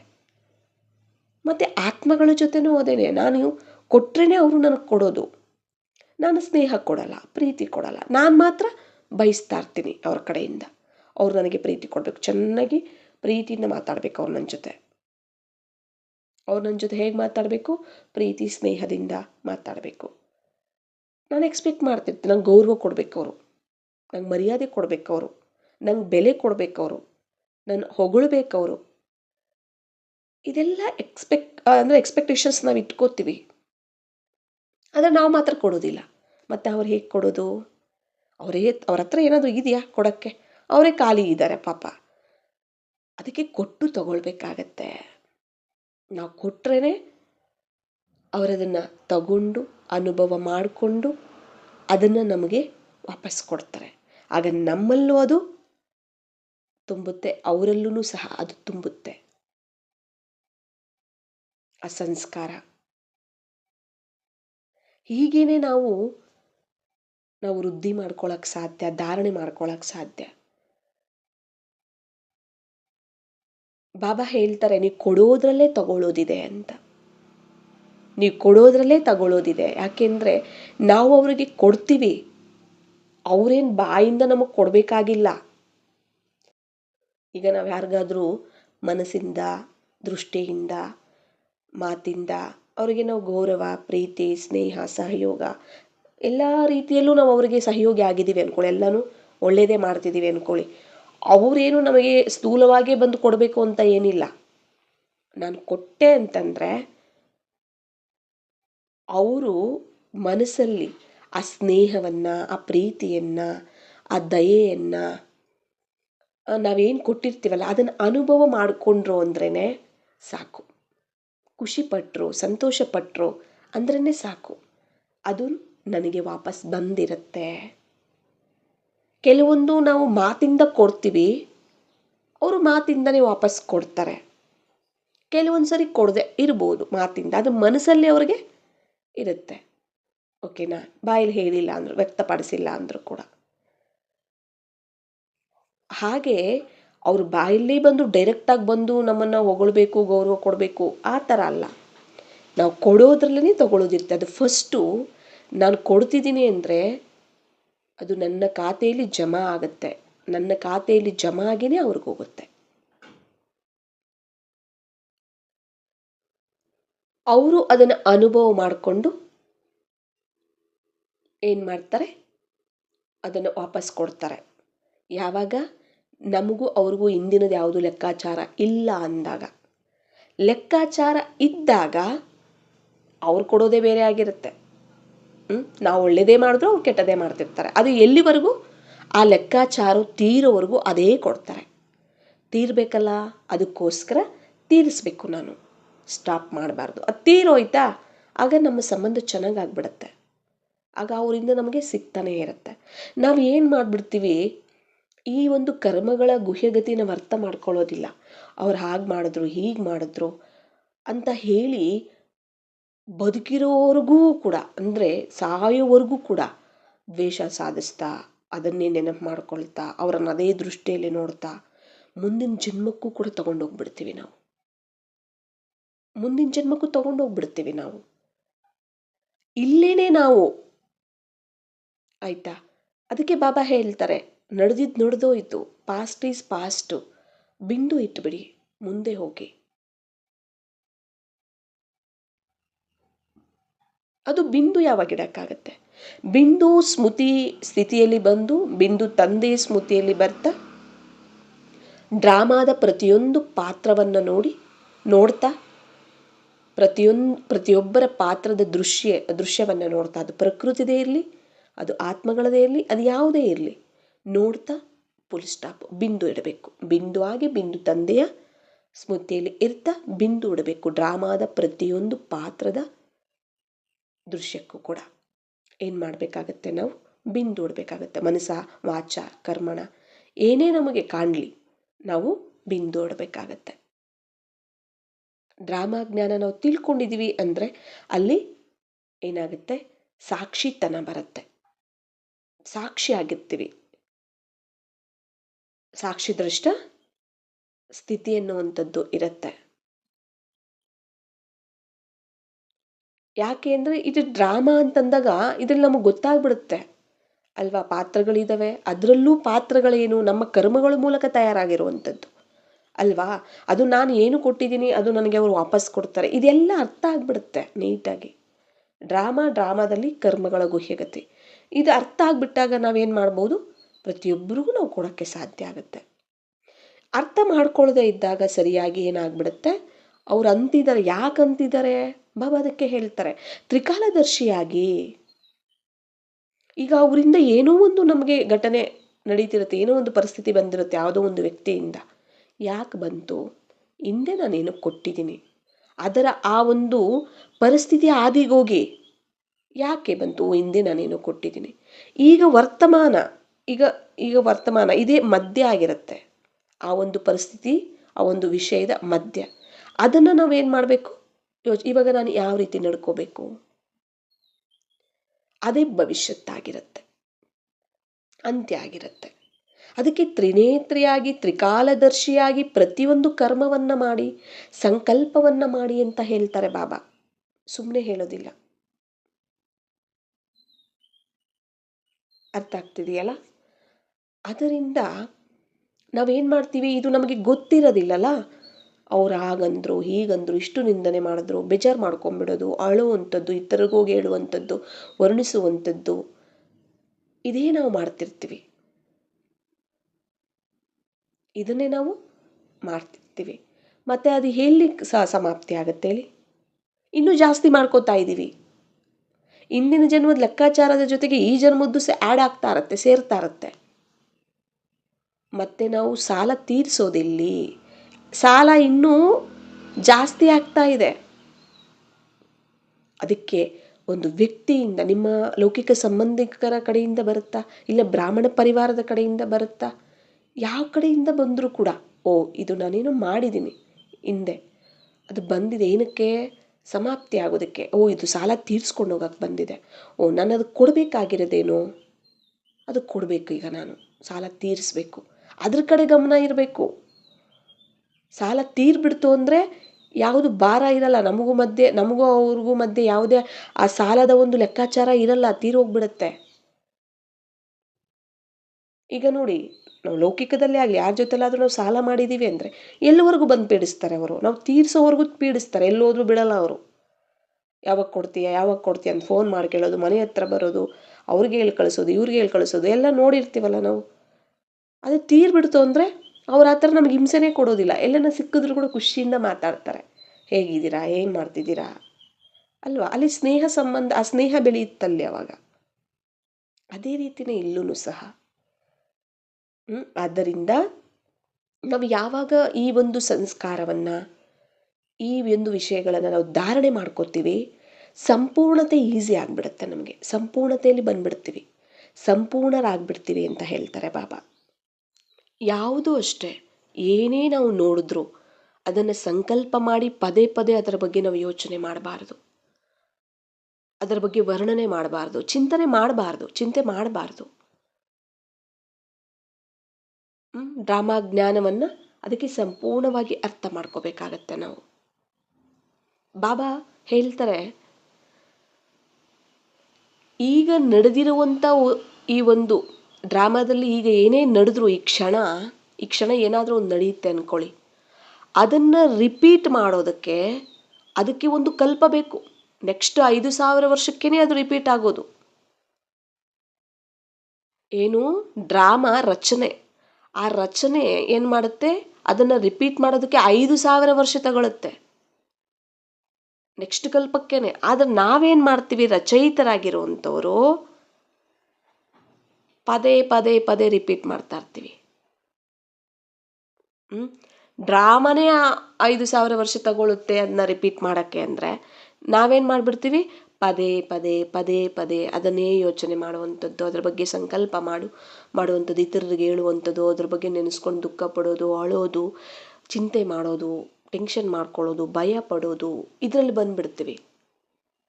ಅದು ಸ್ಟಾಪ್ ಮಾಡುತ್ತೋ ಇಲ್ವೋ. ಈಗ ಡ್ರಾಮಾದಲ್ಲಿ ಈಗ ಏನೇ ಒಂದು ನಡೀತು, ಅದು ನೆಕ್ಸ್ಟ್ ನಡೆಯಲ್ಲ. ಆ ಸೆಕೆಂಡು, ಆ ಒಂದು ಅಲ್ಲಿ ನಡೆದಿರುವಂಥ ದೃಶ್ಯ ವಿಷಯ ಏನೇ ಇರಲಿ, ನೆಕ್ಸ್ಟ್ ಕಲ್ಪಕ್ಕೆ ಅದು ರಿಪೀಟ್ ಆಗೋದು. ಈಗ ನೆನ್ನೆ ನಡೆದಿದೆ ನೋಡಿ, ಈಗ ನೆನ್ನೆ ಕಳೆದಿದೆ ಅಲ್ವಾ. ಈಗ ನೆನ್ನೆ ಮೇ 11 ಅಲ್ವಾ, 2026. ನೆನ್ನೆ ದಿನ ಎಲ್ಲ ಏನು ನಡೆದಿರುತ್ತೆ ಈ ಪ್ರಪಂಚದಲ್ಲಿ, ಡ್ರಾಮಾದಲ್ಲಿ ಆ ದಿನ ರೆಕಾರ್ಡ್ ಆಗಿರುತ್ತೆ ಅಲ್ವಾ. ಅದು ನೆಕ್ಸ್ಟ್ ಕಲ್ಪಕ್ಕೆ ಅಂತಿಮದಲ್ಲಿ ಅದು ರಿಪೀಟ್ ಆಗುತ್ತೆ. ಮೇ 11, 2026 ಮತ್ತು ಯಾವ ರೀತಿ ಅದು. ಆದರೆ ನಾವು ಅಂದರೆ ಅದು ಮತ್ತೆ ಅದು ಅದೇ ದಿನವನ್ನು ಕಂಟಿನ್ಯೂ ಮಾಡುತ್ತಾ. ಇವತ್ತೇ ಮೇ 11 ಇದೆಯಾ, 12 ಆಗಿದೆ, ಮತ್ತು ಪ್ರತಿಯೊಂದು ಚೇಂಜ್ ಆಗ್ತಿರುತ್ತಲ್ಲ ಕ್ಷಣಕ್ಕೂ, ಅದೇ ಇರೋದಿಲ್ಲಲ್ಲ. ಮತ್ತು ನಾವು ರಚಯಿತರಾಗಿ ನಾವು ಯಾಕೆ ಆ ಥರ ಪದೇ ಪದೇ ನಾವು ಅದನ್ನು ರಿಪೀಟ್ ಮಾಡ್ತಿರ್ತೀವಿ. ರಚನೆಯಲ್ಲಿ ಅಷ್ಟು ಶಕ್ತಿ ಇದೆ, ಮತ್ತು ನಮ್ಮಲ್ಲಿ ಯಾಕೆ ಅಷ್ಟೊಂದು ಶಕ್ತಿ ಇಲ್ಲ ಅಂತಲೂ ಹೇಳ್ತಾರೆ ಬಾಬಾ. ನಡೆದಿದ್ದ ವಿಷಯನ ಪದೇ ಪದೇ ಅದ್ರ ಬಗ್ಗೆನೇ ಯೋಚನೆ ಮಾಡುವಂಥದ್ದು, ರಿಪೀಟ್ ಮಾಡ್ತಾನೇ ಇರ್ತೀವಿ. ಮತ್ತು ಅದು ಏನಾಗುತ್ತೆ, ರಿಪೀಟ್ ಮಾಡಿದಾಗ ಏನಾಗುತ್ತೆ, ಅದರ ಪರಿಣಾಮ ಹೇಗಿರುತ್ತೆ ಅನ್ನೋದು ನಾವು ತಿಳ್ಕೊಳ್ಬೇಕಾಗತ್ತೆ, ಅರ್ಥ ಮಾಡ್ಕೋಬೇಕಾಗತ್ತೆ. ಅದು ಎಷ್ಟು ನಮ್ಮನ್ನು ಬಲಹೀನ ಮಾಡುತ್ತೆ, ಎಷ್ಟು ನಮ್ಮ ಕಡೆಯಿಂದ ವಿಕರ್ಮಗಳನ್ನು ಮಾಡಿಸುತ್ತೆ, ಎಷ್ಟು ನಮ್ಮಿಂದ ಪದವಿಯನ್ನು ಕಿತ್ಕೊಳ್ಳುತ್ತದು, ನಮ್ಮ ಭಾಗ್ಯವನ್ನು ಕಿತ್ಕೊಳ್ಳುತ್ತದು, ಎಷ್ಟು ಬಾಬಾರವರಿಗೆ ನಾವು ನಿಂದನೆಯನ್ನು ಮಾಡೋ ಥರ ಮಾಡುತ್ತೆ, ಅದು ಡಿಸ್ಸರ್ವಿಸ್ ಮಾಡುತ್ತೆ ಅದು ಅಲ್ವಾ. ಪಾಪಕರ್ಮ ಆಗುತ್ತೆ, ಲೆಕ್ಕಾಚಾರ ಆಗುತ್ತೆ. ಇದೆಲ್ಲವನ್ನ ನಾವು ಅಂದರೆ ನಮ್ಮ ಲೆಕ್ಕಾಚಾರ ಜಾಸ್ತಿ ಮಾಡ್ಕೋತೀವಿ, ಇನ್ನು ಅವ್ರದ್ದು ಲೆಕ್ಕಾಚಾರ ಜಾಸ್ತಿ ಮಾಡಿಬಿಡ್ತೀವಿ. ಅವರು ಪರಿವರ್ತನೆ ಆಗದೆ ಇರೋದಕ್ಕೂ ನಾವೇ ಕಾರಣ ಆಗಿಬಿಡ್ತೀವಿ. ನಾವು ಪರಿವರ್ತನೆ ಆಗದೆ ಅವ್ರನ್ನೂ ಪರಿವರ್ತನೆ ಮಾಡಲ್ಲ, ಆ ಥರ ಆಗಿಬಿಡ್ತೀವಿ. ಅವ್ರನ್ನೂ ಆಗಕ್ಕೆ ಬಿಡಲ್ಲ, ಆ ಥರ ಆಗಿಬಿಡ್ತೀವಿ. ಇದೆಲ್ಲ ಎಷ್ಟು ಹೊರೆ ಆಗಿಬಿಡುತ್ತೆ. ಡ್ರಾಮಾ ಆ ಥರ ಮಾಡುತ್ತಾ ಇಲ್ಲ ಅಲ್ಲ. ಅದೇ ಅಂದರೆ ಬಾಬಾ ಈ ಪಾಯಿಂಟ್ ಅವ್ಯಕ್ತವಾಣಿಯಲ್ಲಿ ಹೇಳಿದರು. ಏನೇನು ನಡೆದ್ರು ಡ್ರಾಮಾದಲ್ಲಿ ಅದನ್ನು ರಿಪೀಟ್ ಮಾಡೋದಕ್ಕೆ ನೆಕ್ಸ್ಟ್ ಕಲ್ಪನೆ ಬೇಕಾಗುತ್ತೆ, 5,000 ವರ್ಷ ಆಗುತ್ತೆ. ಆದರೆ ಏನೇನು ನಡೆದೋಗಿರೋ ವಿಷಯಗಳಿಗೆ ನೀವು ಫುಲ್ ಸ್ಟಾಪ್ ಇಡೋದಿಲ್ಲ, ಬಿಂದು ಇಡೋದಿಲ್ಲ, ಪದೇ ಪದೇ ಪದೇ ಅದನ್ನೇ ನೀವು ಯೋಚನೆ ಮಾಡ್ತಿರ್ತೀರಾ. ನೀವು ರಚಯಿತರಾಗಿರೋರು ನೀವೇ ಹಿಂಗೆ ಮಾಡ್ತಿರಲ್ಲ ಅಂತ ಕೇಳಿದ್ದಾರೆ ಕೂಡ ಬಾಬಾ. ಅದಕ್ಕೆ ಯಾವುದನ್ನು ಸಹ ನಾವು ಅದರ ಬಗ್ಗೆ ಚಿಂತನೆ ಮಾಡಿಕೊಂಡು ಟೆನ್ಷನ್ ಮಾಡಿಕೊಂಡು ಇರಬಾರ್ದು. ಡ್ರಾಮಾ ಜ್ಞಾನ ಮತ್ತು ಅಲ್ಲಿ ನಡೆಯುವಂತಹ ಪ್ರತಿಯೊಂದು ಆತ್ಮಗಳ ಒಂದು ಪಾತ್ರ ಬಗ್ಗೆ ನೀಟಾಗಿ ಅರ್ಥ ಮಾಡಿಕೊಂಡು ನಾವು ಆ ಪಾತ್ರಕ್ಕೆ ಗೌರವ ಕೊಡಬೇಕು. ಗೌರವವನ್ನು ಕೊಡ್ತಾ, ಆತ್ಮಕ್ಕೆ ಗೌರವವನ್ನು ಕೊಡ್ತಾ, ಆತ್ಮ ಒರ್ಜಿನಲಿ ಒಳ್ಳೆಯದು, ಒಳ್ಳೆಯವರೇ. ಅದರ ಪಾತ್ರ ಆ ಥರ ಇದೆ. ಆ ಪಾತ್ರನೂ ಯಾಕೆ ಆ ಥರ ಇದೆ? ನಾನು ಹಿಂದೆ ಕೊಟ್ಟಿದ್ದೀನಪ್ಪ, ಅದನ್ನೇ ಅವರು ವಾಪಸ್ಸು ಕೊಡ್ತಿದ್ದಾರೆ ಪಾತ್ರದ ಮೂಲಕ ನಮಗೆ, ಅವರ ಕರ್ಮಗಳ ಮೂಲಕ ಅಲ್ವಾ. ಇದೆಲ್ಲ ನಾವು ನೀಟಾಗಿ ಅರ್ಥ ಮಾಡ್ಕೋಬೇಕು.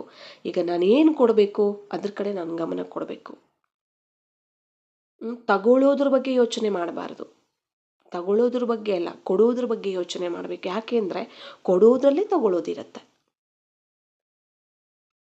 ಲೆಕ್ಕಾಚಾರ ನಾವು ತೀರ್ಸ್ಕೋಬೇಕು ಬೇಗ ಅಂದರೆ, ನಾವು ಈ ಒಂದು ವಿಷಯವನ್ನು ನಾವು ಧಾರಣೆ ಮಾಡ್ಕೋಬೇಕು. ಇದನ್ನು ನಾವು ಫಾಲೋ ಮಾಡಬೇಕಾಗತ್ತೆ.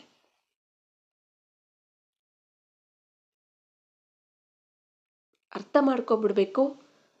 ಎಷ್ಟೋ ಮಂದಿ ಹೇಳ್ತಾರೆ, ನಮ್ಮ ಮನೇಲಿ ಈ ಥರ ಮಾಡ್ತಾರೆ, ಆ ಥರ ಮಾಡ್ತಾರೆ, ಅಣ್ಣವ್ರು ಈ ಥರ ಮಾಡ್ತಾರೆ, ಅಕ್ಕವ್ರು ಈ ಥರ ಮಾಡ್ತಾರೆ, ನನ್ನ ಮಕ್ಕಳು ಈ ಥರ ಮಾಡ್ತಾರೆ, ನಮ್ಮ ಅತ್ತೆ ಆ ಥರ ಮಾಡ್ತಾರೆ, ಅವ್ರು ಈ ಥರ, ಇಲ್ಲ ಬ್ರಾಹ್ಮಣ ಪರಿವಾರದಲ್ಲೇ ಆಗಲಿ, ಪರಿವಾರದವ್ರು ಹಿಂಗೆ ಮಾಡ್ತಾರೆ, ಹಂಗೆ ಮಾಡ್ತಾರೆ. ಯಾಕೆ ಮಾಡ್ತಾರೆ? ಲೆಕ್ಕಾಚಾರ ಇದೆ. ಆ ಲೆಕ್ಕಾಚಾರ ಇರೋದಕ್ಕೆ ತಾನೇ ಕೊಡ್ತಿದ್ದಾರೆ. ಸುಮ್ಮನೆ ಯಾಕೆ ಯಾರ್ಯಾರೋ ಬಂದು ಯಾಕೆ ಕೊಟ್ಟಿಲ್ಲ? ಅವರೇ ಯಾಕೆ ಬಂದು ಕೊಡ್ತಿದ್ದಾರೆ ನಮಗೆ ದುಃಖ? ಸುಖ ಕೊಡೋರು ಬಂದು ಖುಷಿ ಸುಖ ಎಲ್ಲ ಕೊಡ್ತಿರ್ತಾರೆ ನಮಗೆ. ಯಾಕೆ ನಾನು ಅದು ಕೊಟ್ಟಿದ್ದೀನಿ, ಅದು ವಾಪಸ್ ಕೊಡ್ತಿರ್ತಾರೆ. ದುಃಖ ಕೊಟ್ಟಿರೋರು ಬಂದು ಕೊಡ್ತಿರ್ತಾರೆ ನಮಗೆ. ಯಾಕೆ ಅವರೇ ಕೊಡಬೇಕು? ಬೇರೆಯವ್ರು ಯಾಕೆ ಕೊಡಲಿಲ್ಲ? ಯಾಕೆ ನಾನು ಅವ್ರಿಗೆ ಕೊಟ್ಟಿದ್ದೀನಿ, ಅದನ್ನು ಕೊಟ್ಟಿದ್ದೀನಿ. ಹಾಗಾಗಿ ಬಾಬಾ ಅದಕ್ಕೆ ಹೇಳ್ತಾರೆ, ಏನು ಮಾಡಬೇಕಾಗತ್ತೆ, ಅವರೆಲ್ಲ ಆ ಥರ ಬಂದು ಅವರು ನಮಗೆ ಕೊಡ್ತಿದ್ದಾರಾ, ಓ ಇದು ಸಾಲ, ಹಿಂದಿನ ಜನ್ಮಗಳ ಸಾಲ, ಇದು ನಾನು ತೀರಿಸ್ಬೇಕಷ್ಟೆ. ಯಾಕೆ ಏನು ಕ್ವಶನ್ಸ್ ಬೇಡ, ಅದರ ಬಗ್ಗೆ ಯೋಚನೆ ಬೇಡ.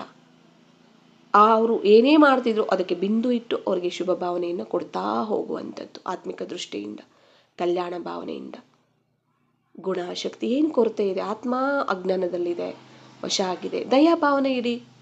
ಲೆಕ್ಕಾಚಾರ ನಾನು ಕೊಟ್ಟಿದ್ದೀನಿ ಅಲ್ವಾ, ನನಗಿಷ್ಟು ನೋವಾಗ್ತಿದೆಯಲ್ಲ, ನನಗಿಷ್ಟು ಬೇಜಾರಾಗ್ತಿದೆಯಲ್ಲ, ನಾನು ಹಿಂದಿನ ಜನ್ಮದಲ್ಲಿ ನಾನು ಕೊಟ್ಟಿದ್ದಾಗ ಅವ್ರಿಗಿಷ್ಟು ಬೇಜಾರಾಗಿರೋದಿಲ್ಲ, ಅವರೆಷ್ಟು ಡೀಪಾಗಿ ತೊಗೊಂಡಿರೋದಿಲ್ಲ. ಯೋಚನೆ ಮಾಡಬೇಕಾಗತ್ತೆ. ನೋಡಿ, ನಾವು ಯಾರಿಗಾದ್ರೂ ಒಂದು ಮಾತು ಅಂದ್ಬಿಡ್ತೀವಿ, ಒಂದೇ ಸರಿ ಒಂದೇ ಕ್ಷಣದಲ್ಲಿ ಅಂದ್ಬಿಡ್ತೀವಿ, ನಾವು ಮುಗೀತು ಅಷ್ಟೇ, ನಾವು ಮರ್ತೋಗ್ಬಿಡ್ತೀವಿ. ಆದರೆ ಕೇಳಿಸ್ಕೊಂಡಿರ್ತಾರಲ್ಲ ಅವರು ಅದನ್ನು ಡೀಪಾಗಿ ತೊಗೊಂಡ್ಬಿಡ್ತಾರೆ ಕೆಲವರು. ಎಷ್ಟು ಅಂದರೆ ಆ ಒಂದು ಮಾತನ್ನು ಸಾಯೋವರೆಗೂ ಮರೆಯೋದಿಲ್ಲ. ಅದ್ರ ಬಗ್ಗೆನೇ ಯೋಚನೆ ಮಾಡಿಕೊಂಡು ಕೊರಕೊಂಡು ಅದೇ ದೃಷ್ಟಿಯಿಂದ ಅವ್ರನ್ನ ನೋಡಿಕೊಂಡು ಹಂಗೆ ಇದ್ದೋಗ್ಬಿಡ್ತಾರೆ. ಎಷ್ಟು ಡೀಪಾಗಿ ಲೆಕ್ಕಾಚಾರ ತಯಾರಾಗಿರುತ್ತೆ ನೀವೇ ಹೇಳಿ. ಎಷ್ಟು ಡೀಪಾಗಿ ಲೆಕ್ಕಾಚಾರ ತಯಾರಾಗಿರುತ್ತೆ. ನಾವೊಂದಿದ್ದು ಒಂದು ಮಾತು ಒಂದೇ ಸೆಕೆಂಡಲ್ಲಿ, ಒಂದು ನಿಮಿಷದಲ್ಲಿ ಒಂದು ಮಾತು ಅಂದ್ಬಿಡ್ತೀವಿ, ಇಲ್ಲ ಒಂದು ಸೆಕೆಂಡಲ್ಲಿ ಅಂದ್ಬಿಟ್ವಿ. ಅವರೇ ಅದನ್ನು ಮನಸ್ಸಲ್ಲಿ ತಗೊಂಡು ಎಷ್ಟು ವರ್ಷಗಳು ಅವರು ಡೀಪಾಗಿ ತಗೊಂಡು ಅವ್ರ ಮೇಲೆ ಅದು ಪ್ರಭಾವ ಬೀರಿರುತ್ತೆ. ಅದು ಹೊರೆ ನಮಗೇನೆ. ನಾವು ಅನ್ಬೋದಲ್ಲ, ನಾನು ಒಂದೇ ಮಾತಂದಿದ್ದಲ್ಲ, ಇಷ್ಟೊಂದು ಶಿಕ್ಷಣ ನನಗೆ. ಯಾಕೆ ಅಂದರೆ ಅವರಷ್ಟು ಡೀಪಾಗಿ ತಗೊಂಡಿರ್ತಾರೆ. ನೀವು ನೀರಿನ ಮೇಲೆ ಗೆರೆ ಎಳೆದ್ರೆ ಹೊರಟೋಗುತ್ತೆ ಕ್ಷಣದಲ್ಲಿ. ಅದೇ ಮರಳಿನ ಮೇಲೆ ಗೆರೆ ಎಳೆದ್ರೆ ಒಂದು ಸ್ವಲ್ಪ ಅಲೆ ಬರೋವರೆಗೂ ಇರುತ್ತೆ ಅಷ್ಟೇ ಅಲ್ವಾ. ಗಾಳಿ ಮೇಲೆ ಗೆರೆ ಎಳಿರಿ, ಅದು ಕಾಣೋದಿಲ್ಲ. ಅಂದರೆ ಕೆಲವರು ಅದನ್ನು ಡೀಪಾಗಿ ತಗೋತಾರೆ, ಕೆಲವರು ಕೇರ್ಲೆಸ್ ಮಾಡಿ ಬಿಟ್ಬಿಡ್ತಾರೆ, ಹಂಗೂ ಇರ್ತಾರೆ. ಆ ಕ್ಷಣಕ್ಕೆ ಅವ್ರಿಗೆ ಬೇಜಾರಾಗುತ್ತೆ ಮತ್ತೆ ಬಿಟ್ಬಿಡ್ತಾರೆ. ಕೆಲವರು ಈಗ ಕಲ್ಲು ಮೇಲೆ ಕೆತ್ತಿ, ನೀವು ಗೆರೆಯನ್ನು ಕೆತ್ತಿ ಎಷ್ಟು ವರ್ಷ ಇರುತ್ತದು. ಕಲ್ಲು ಮೇಲೆ ನೀವು ಕೆತ್ತಿದ್ರೆ ಗೆರೆಯನ್ನು ಎಳೆದ್ರೆ ನೀವು ಆ ರೀತಿ ಡೀಪಾಗಿ ತೊಗೊಂಡ್ಬಿಡ್ತಾರೆ. ಅರ್ಥ ಆಯ್ತಾ? ಹಾಗೇನೆ ನಾವು ಮಾಡಿದ್ದು ನಮಗೇನೆ ಅದು ಡಬಲ್ ಆಗಿ ವಾಪಸ್ ಬರುತ್ತೆ. ಅದನ್ನು ನಾವು ತಪ್ಸಕ್ಕಾಗೋದಿಲ್ಲ. ನೀವು ಇದೊಂದು ಕಥೆನೂ ಕೇಳಿರ್ಬೋದಲ್ಲ. ಯಾರೋ ಹೋಗಿ ಕೇಳಿದ್ರಂತೆ ಒಬ್ಬರು ಗಂಗೆಯನ್ನು, ಗಂಗೆ ಇರ್ತಾರಲ್ಲ, ಗಂಗೆಯನ್ನು ಕೇಳಿದ್ರಂತೆ, ನೀನು ಇಷ್ಟೊಂದು ಮನುಷ್ಯರ ಪಾಪ ಅವೆಲ್ಲ ತೊಳಿತೀಯಲ್ಲ, ಎಲ್ಲರೂ ಬಂದು ಇಲ್ಲಿ ಬಂದು ಸ್ನಾನ ಮಾಡಿ ಪಾಪ ತೊಳ್ಕೋಬೇಕು ಅಂತ ಬರ್ತಾರೆ, ಇಷ್ಟೆಲ್ಲ ಪಾಪವೆಲ್ಲ ನೀನು ತಗೊಳ್ತೀಯಲ್ಲ, ಏನು ಮಾಡ್ತೀಯ ನೀನು ಆ ಪಾಪವೆಲ್ಲ ಅಂತ ಕೇಳಿದಾಗ ನಾನು ಅದನ್ನು ಏನು ಮಾಡ್ತೀನಿ, ಆ ಪಾಪ ಎಲ್ಲನೂ ಸಹ ಅದೇನಾಗುತ್ತೆ ಹೇಳಿ, ಯಾವುದಕ್ಕೆ ಕೊಡ್ತೀನಿ, ಆಕಾಶಕ್ಕೆ ಕೊಡ್ತೀನಿ ಅಂತ ಹೇಳ್ತಂತೆ ಗಂಗೆ.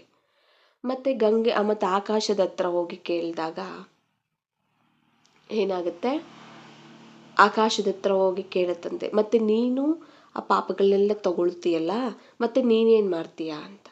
ನಾನು ಏನು ಮಾಡ್ತೀನಿ, ಮತ್ತೆ ವಾಪಸ್ಸು ಅಲ್ಲೇ ಕಳಿಸ್ತೀನಿ. ಮಳೆಯಾಗಿ ಬರುತ್ತಲ್ಲ. ಈಗ ನದಿಯಲ್ಲಿ ಹೋಗಿ ಅವರು ಸ್ನಾನ ಮಾಡ್ಬೋದು. ನದಿಯಲ್ಲಿ ಹೋಗಿ ಸ್ನಾನ ಮಾಡಿ ಪಾಪ ಕಳೆದ್ರೆ ಅದು ಸಮುದ್ರಕ್ಕೆ ಹೋಗುತ್ತೆ, ಓಕೆನಾ. ಸಮುದ್ರಕ್ಕೆ ಹೋಗುತ್ತೆ. ಆ ಸಮುದ್ರನೂ ಏನು ಮಾಡುತ್ತೆ, ಸಮುದ್ರನ ಕೇಳಿದಾಗ ಸಮುದ್ರ ಹೇಳುತ್ತೆ, ಗಂಗೆನ ಕೇಳಿದಾಗ ಸಮುದ್ರಕ್ಕೆ ಕಳಿಸ್ತೀನಿ ಅಂತ ಹೇಳ್ತು. ಸಮುದ್ರನ ಕೇಳಿದ್ರೆ ನಾನು ಆಕಾಶಕ್ಕೆ ಕಳಿಸ್ತೀನಿ ಅಂತ ಹೇಳ್ತು. ಆಕಾಶಕ್ಕೆ ಕೇಳಿದ್ರೆ ನಾನು ಮತ್ತೆ ಭೂಮಿಗೆ ಕಳಿಸ್ತೀನಿ ಅಂತ ಹೇಳ್ತು. ಅಂದರೆ ನದಿಯಿಂದ ಸಮುದ್ರಕ್ಕೆ, ಸಮುದ್ರದಿಂದ ಅದು ಹಾವಿಯಾಗಿ ಏನಾಗುತ್ತೆ, ಅದು ಮೋಡಗಳಾಗಿ, ಆಕಾಶದಲ್ಲಿರುವಂಥ ಮೋಡಗಳಾಗಿ ಮತ್ತೆ ಅದು ಭೂಮಿಗೆನೆ ಬೀಳುತ್ತೆ. ಅಂದರೆ ನಮ್ಮ ಮೇಲೇನೆ ಮತ್ತೆ ಬೀಳುತ್ತೆ ಆ ಮಳೆ, ಅದು ನಮಗೆ ವಾಪಸ್ ಬರುತ್ತೆ. ಅದು ಆ ರೀತಿ ಹೇಳುತ್ತಂತೆ. ಹಂಗೆ ಇಲ್ಲಿನೂ ಸಹ ನಾವೇನೇ ಮಾಡಿದ್ರೂ, ಅದು ಎಲ್ಲೇ ಹೋದ್ರೂ, ಯಾವ ಕಡೆ ಸುತ್ತಾಕೊಂಬಂದ್ರೂ ಅದು ನಮಗೇನೆ ಅದು ವಾಪಸ್ ಬರುತ್ತೆ, ಬಡ್ಡಿ ಸಮೇತವಾಗಿ. ಇದನ್ನು ನಾವು ಅರ್ಥ ಮಾಡ್ಕೋಬೇಕು. ಹಾಗೇನೆ ಎಲ್ಲರಿಗೂ ಸ್ನೇಹಿಯಾಗಿರಬೇಕು, ಸಹಯೋಗಿನೂ ಸಹ ನಾವು ಆಗಿರಬೇಕು. ಈ ಥರ ನಾವು ಗೌರವ ಕೊಡೋದೇ ಸಹಯೋಗ, ಆಯಿತಾ. ಅವರಿಗೆ ಗೌರವ, ಶಾಂತಿ, ಪ್ರೀತಿ, ಅವ್ರಿಗೇನು ಅವಶ್ಯಕತೆ ಇದೆ, ಯಾವ ಗುಣ ಶಕ್ತಿ ಅವಶ್ಯಕತೆ ಇದೆ, ಬಾಬಾರವರಿಂದ ತಗೊಂಡು ಅವರಿಗೆ ದಯಾಭಾವನೆ, ಶುಭ ಭಾವನೆಯಿಂದ, ಕಲ್ಯಾಣ ಭಾವನೆಯಿಂದ ನಾವು ಆ ದೃಷ್ಟಿಯಲ್ಲಿ ನೋಡುವಂಥದ್ದು, ಸ್ವಮಾನದಲ್ಲಿ ನಾವು ನೋಡುವಂಥದ್ದು, ಅದೇ ನಾವು ಅವ್ರಿಗೆ ಕೊಡುವಂಥ ಸಹಯೋಗ. ಇಲ್ಲ ಹೋಗಿ ನೀವು ದುಡ್ಡು ಕೊಡಿ, ಬಟ್ಟೆ ಕೊಡಿ, ಆಸ್ತಿ ಕೊಡಿ, ಅದಲ್ಲ ಸಹಯೋಗ. ಆತ್ಮಕ್ಕೆ ಬೇಕಾಗಿರೋದು ಶಾಂತಿ, ಪ್ರೀತಿ, ಸುಖ, ಆನಂದ, ಧೈರ್ಯ, ಶಕ್ತಿ, ಇವೇ ಬೇಕಾಗಿರುವಂಥದ್ದು. ನಾವು ಅದೇ ಕೊಡಬೇಕಾಗಿರುವಂಥದ್ದು ಆತ್ಮಕ್ಕೆ. ನಾವು ಕೊಡಬೇಕಾಗಿರುವಂಥದ್ದೇನು ಅದೇನೆ, ಅದರ ಸಹಯೋಗ ನಾವು ಕೊಡಬೇಕು. ನಮ್ಮ ಹತ್ರ ಇಲ್ಲ. ಬಾಬಾ ಇದಾರಲ್ಲ ಈಗ ನಮಗೆ, ಏನಕ್ಕಿರೋದು ಸರ್ವಶಕ್ತಿವಂತ ತಂದೆ ನಮ್ಮ ಜೊತೆಯಲ್ಲಿ, ಅವರಿಂದ ತಗೊಂಡು ನಾವು ಅವರಿಗೆ ಕೊಡಬೇಕಾಗತ್ತೆ. ಬಾಬಾರವರ ಜೊತೆ ನಾವು ಅವ್ರಿಗೆ ಸ್ನೇಹಿಯಾಗಿ, ಅವರ ಒಂದು ಕಾರ್ಯದಲ್ಲಿ ನಾವು ಸಹಯೋಗಿ ಆಗಿದ್ದೀವಿ, ಕರ್ತವ್ಯದಲ್ಲಿ ಸಹಯೋಗಿ ಆಗಿದ್ದೀವಿ ಅಂದರೆ ಅವರು ನಮಗೆ ಸಹಯೋಗಿ ಆಗ್ತಾರೆ, ಪ್ರತಿಯೊಂದರಲ್ಲೂ ಸಹಯೋಗಿ ಆಗ್ತಾರೆ. ಆಗ ನಾವು ಆ ಸಹಯೋಗದಿಂದ ಇತರರಿಗೆ ಸಹಯೋಗ ಮಾಡೋದಕ್ಕೆ ಸಾಧ್ಯ ಆಗತ್ತೆ. ಇತರ ಸಹಯೋಗವನ್ನು ಕೊಡೋದಕ್ಕೆ ಸಾಧ್ಯ ಆಗತ್ತೆ. ಅವರಿಗೆ ಆಶೀರ್ವಾದಗಳು, ವರದಾನಗಳು, ಗೌರವ ಕೊಡುವುದರ ಮೂಲಕ ಅದು ಅವರಿಗೆ ಏನಾಗಿರುತ್ತೆ, ಸಹಯೋಗ ಕೊಡುವುದಾಗಿರುತ್ತೆ. ಅರ್ಥ ಆಯ್ತಲ್ಲ. ನಾವು ಮಾಡಬೇಕಾಗಿರೋದು ಅದೇನೆ. ಅವ್ರು ಯಾರೇ ಆಗಿರಲಿ ಬಿಡಿ, ಅಪಕಾರನೇ ಮಾಡ್ತಾ ಇರಲಿ, ನಾವು ಉಪಕಾರವನ್ನು ಮಾಡಬೇಕು. ಅವರಲ್ಲಿ ಇಲ್ಲ, ನಾವು ಕೊಡಬೇಕು. ಇಲ್ಲದೆ ಇರೋದನ್ನು ನೋಡಿ ಅವ್ರು ಹಂಗೆ, ಇವ್ರು ಹಿಂಗೆ, ಅವರು ಸರಿ ಇಲ್ಲ, ಇವರು ಸರಿ ಅಂದರೆ ಯಾರಾದರೂ ಇವಾಗ ನೋಡಿ, ಯಾರಾದರೂ ಬಡವರು ಇರ್ತಾರೆ, ಅವ್ರ ಹತ್ರ ಊಟ ಇರಲ್ಲ, ತಿನ್ನೋದಕ್ಕೆ ಆಹಾರ ಅಂದರೆ ಆಹಾರಕ್ಕೆ ಊಟಕ್ಕೆ ಏನೂ ಇರಲ್ಲ, ಬಟ್ಟೆ ಇರಲ್ಲ, ಮನೆ ಇರಲ್ಲ, ದುಡ್ಡಿರಲ್ಲ. ನಾವು ಅವಾಗ ಇವ್ರು ಅಯ್ಯೋ ಹಂಗಿದ್ದಾರೆ, ಹಿಂಗಿದ್ದಾರೆ, ಇವ್ರಿಗೆ ಬಟ್ಟೆ ಇಲ್ಲ, ತಿನ್ನೋಕ್ಕಿಲ್ಲ, ಆ ಥರ ಈ ಥರ ನಿಂದನೆ ಮಾಡ್ತಿದ್ದೀವಿ, ಬೈತಿದ್ದೀವಿ ಅಂದರೆ ಯಾರಾದರೂ ಇಷ್ಟಪಡ್ತಾರಾ? ಯೋಚನೆ ಮಾಡಿ. ಅದೆಷ್ಟು ಪಾಪ ಅಲ್ಲ. ಅಂಥವ್ರನ್ನ ನೋಡಿ ನಾವು ಬೈಯೋದು, ನಿಂದನೆ ಮಾಡೋದು. ಇವರು ಬಡವರು, ಇವ್ರ ಹತ್ರ ಬಟ್ಟೆ ಇಲ್ಲ, ತಿನ್ನೋಕ್ಕಿಲ್ಲ, ಅದಿಲ್ಲ, ಇದಿಲ್ಲ. ಅವರು ಕುಗ್ಗೋಗಿರ್ತಾರೆ ಮೊದಲೇ, ಊಟ ಇಲ್ಲದೆ, ಬಟ್ಟೆ ಇಲ್ಲದೆ, ಮನೆ ಇಲ್ಲದೆ, ಅವರು ಮೊದಲೇ ಎಷ್ಟೋ ಕಷ್ಟಗಳಲ್ಲಿ ಇರ್ತಾರೆ. ನಾವು ಇನ್ನೂ ಅವರನ್ನು ನಿಂದನೆ ಮಾಡಿದಾಗ ಅವ್ರಿಗಿನ್ನ ನಾವು ದುಃಖ ಕೊಟ್ಟಂಗಾಗತ್ತಲ್ಲ, ಇನ್ನೂ ಕಷ್ಟಕ್ಕೆ ತಳೆದಂಗೆ ಆಗುತ್ತಲ್ಲ, ಅದು ಶೋಭಿಸೋದಿಲ್ಲಲ್ಲ, ಅವ್ರಿಗಿನ್ನ ಜಾಸ್ತಿ ಆಗುತ್ತಲ್ಲ ಅನ್ನೋ. ನಾವು ಆ ಥರ ಮಾಡಬಾರ್ದು, ಅದು ಪಾಪ ಆಗುತ್ತೆ ಅಂತ ನಾವು ಹೇಳ್ತೀವಲ್ಲ. ಹಾಗೇನೆ ಸುಖ, ಶಾಂತಿ, ಪ್ರೀತಿ, ಧೈರ್ಯ ಯಾವುದು ಯಾರಲ್ಲೂ ಆ ನೆಮ್ಮದಿ, ಆ ಸಹನೆ, ತಾಳ್ಮೆ ಯಾವುದೂ ಇರೋದಿಲ್ಲ. ಆ ರೀತಿ ಅವರು ಬಡವರಾಗಿರ್ತಾರೆ. ಆತ್ಮದ ಹೊಟ್ಟೆ ತುಂಬಿರೋದಿಲ್ಲ, ಖಾಲಿಯಾಗಿರುತ್ತೆ. ಆತ್ಮದಲ್ಲಿ ಇರೋದಿಲ್ಲ ಆ ಗುಣಶಕ್ತಿಗಳು. ನಾವು ಅವ್ರನ್ನ ನೋಡ್ಬಿಟ್ಟು ಅವರು ಅಂತಾರೆ ಆ ಹೊಟ್ಟೆ ಇದೆ ಅಂದರೆ ಶಾಂತಿ ಇಲ್ಲ, ಆಗ ಕೋಪದಲ್ಲಿ ಮಾತಾಡ್ತಾರೆ. ಆಯ್ತಾ, ಅವರಲ್ಲಿ ಗುಣಗಳಿಲ್ಲ, ನಿಂದನೆ ಮಾಡ್ತಿರ್ತಾರೆ. ಅವರಲ್ಲಿ ಸುಖನೇ ಇಲ್ಲ, ದುಃಖ ಕೊಡ್ತಿರ್ತಾರೆ ನಮಗೆ. ಅಂದರೆ ಏನು, ಅವ್ರ ಹತ್ರ ಇಲ್ಲ. ಆ ಇಲ್ದೇ ಇರೋದನ್ನು ನೋಡ್ಬಿಟ್ಟು ಇವ್ರು ಹಂಗಂದ್ರು, ಈ ಥರ ಅಂದರು, ಇವ್ರು ಈ ಥರ ಮಾತಾಡಿದ್ರು, ಅವ್ರು ಆ ಥರ ಮಾತಾಡಿದ್ರು, ಇವ್ರು ಸರಿ ಇಲ್ಲ ಅಂತೇಳಿ ನಾವು ಅವ್ರ ಬಗ್ಗೆ ಕೆಟ್ಟದಾಗಿ ಯೋಚನೆ ಮಾಡಿ ಇತರರಿಗೆಲ್ಲ ಹೇಳೋದು. ಅವೆಲ್ಲ ಮಾಡಿದ್ರೆ ಇನ್ನು ನಾವು ಜಾಸ್ತಿ ಮಾಡ್ದಂಗೆ ಆಗುತ್ತಲ್ಲ. ಅವ್ರು ಇರೋದನ್ನು, ಅವರಲ್ಲಿ ಏನಿದೆ ಅದನ್ನ ನಾವು ಜಾಸ್ತಿ ಮಾಡ್ದಂಗೆ ಆಗುತ್ತೆ. ಅವು ಹೊಟ್ಟೆ ಹಸಿವಿದೆಯಾ, ಬಡವ್ರಿಗೆ ಹೊಟ್ಟೆ ಹಸಿದೆ, ದುಡ್ಡಿಲ್ಲ, ನನ್ನ ಹತ್ರ ಇದೆಯಾ, ಕೊಡಬೇಕು. ಆ ಹೊಟ್ಟೆ ಹಸಿವನ್ನು ನೀಗಿಸ್ಬೇಕು, ಇಲ್ಲ ನೀರು ಕೊಡಬೇಕು. ಅವ್ರಿಗೆ ಏನು ಕಷ್ಟ ಇದೆ, ಇವಾಗ ನೀರು ದಾಹದಲ್ಲಿರುತ್ತೆ, ನಾವು ಅವ್ರಿಗೆ ನೀರು ಕುಡಿಯೋಕ್ಕೆ ನೀರಿಲ್ಲ, ಅವ್ರು ತಿನ್ನೋಕೆ ಊಟ ಇಲ್ಲ, ಅವರು ನರಳಾಡ್ತಿದ್ದಾರೆ ಅಂದರೆ ಅವ್ರಿಗೆ ನಾವು ಕೊಡಬೇಕು ನಮ್ಮ ಹತ್ರ ಇದೆ ಅಂದರೆ.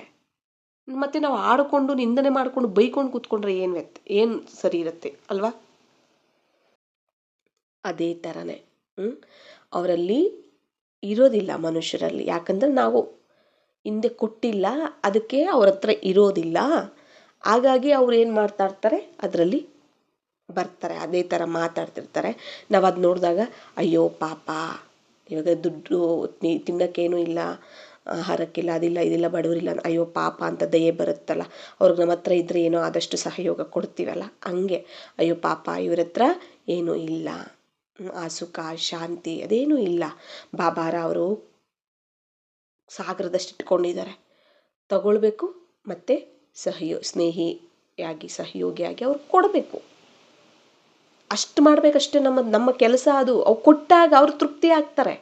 ಹೊಟ್ಟೆ ತುಂಬವರೆಗೂ ಕೊಡಬೇಕು ನಾವು ಅವ್ರಿಗೆ ಅಲ್ವಾ. ತುಂಬ ಹೊಟ್ಟೆ ತುಂಬೋಗಿದೆ, ಹೊಟ್ಟೆ ಹಸಿದಿದೆ ಅಂತಂದರೆ ನೀವು ಒಂದೇ ಒಂದು ಅನ್ನದ ಒಂದು ಅಗಳು ಕೊಟ್ಟರೆ ಅವ್ರಿಗೆ ಹೊಟ್ಟೆ ತುಂಬುತ್ತಾ?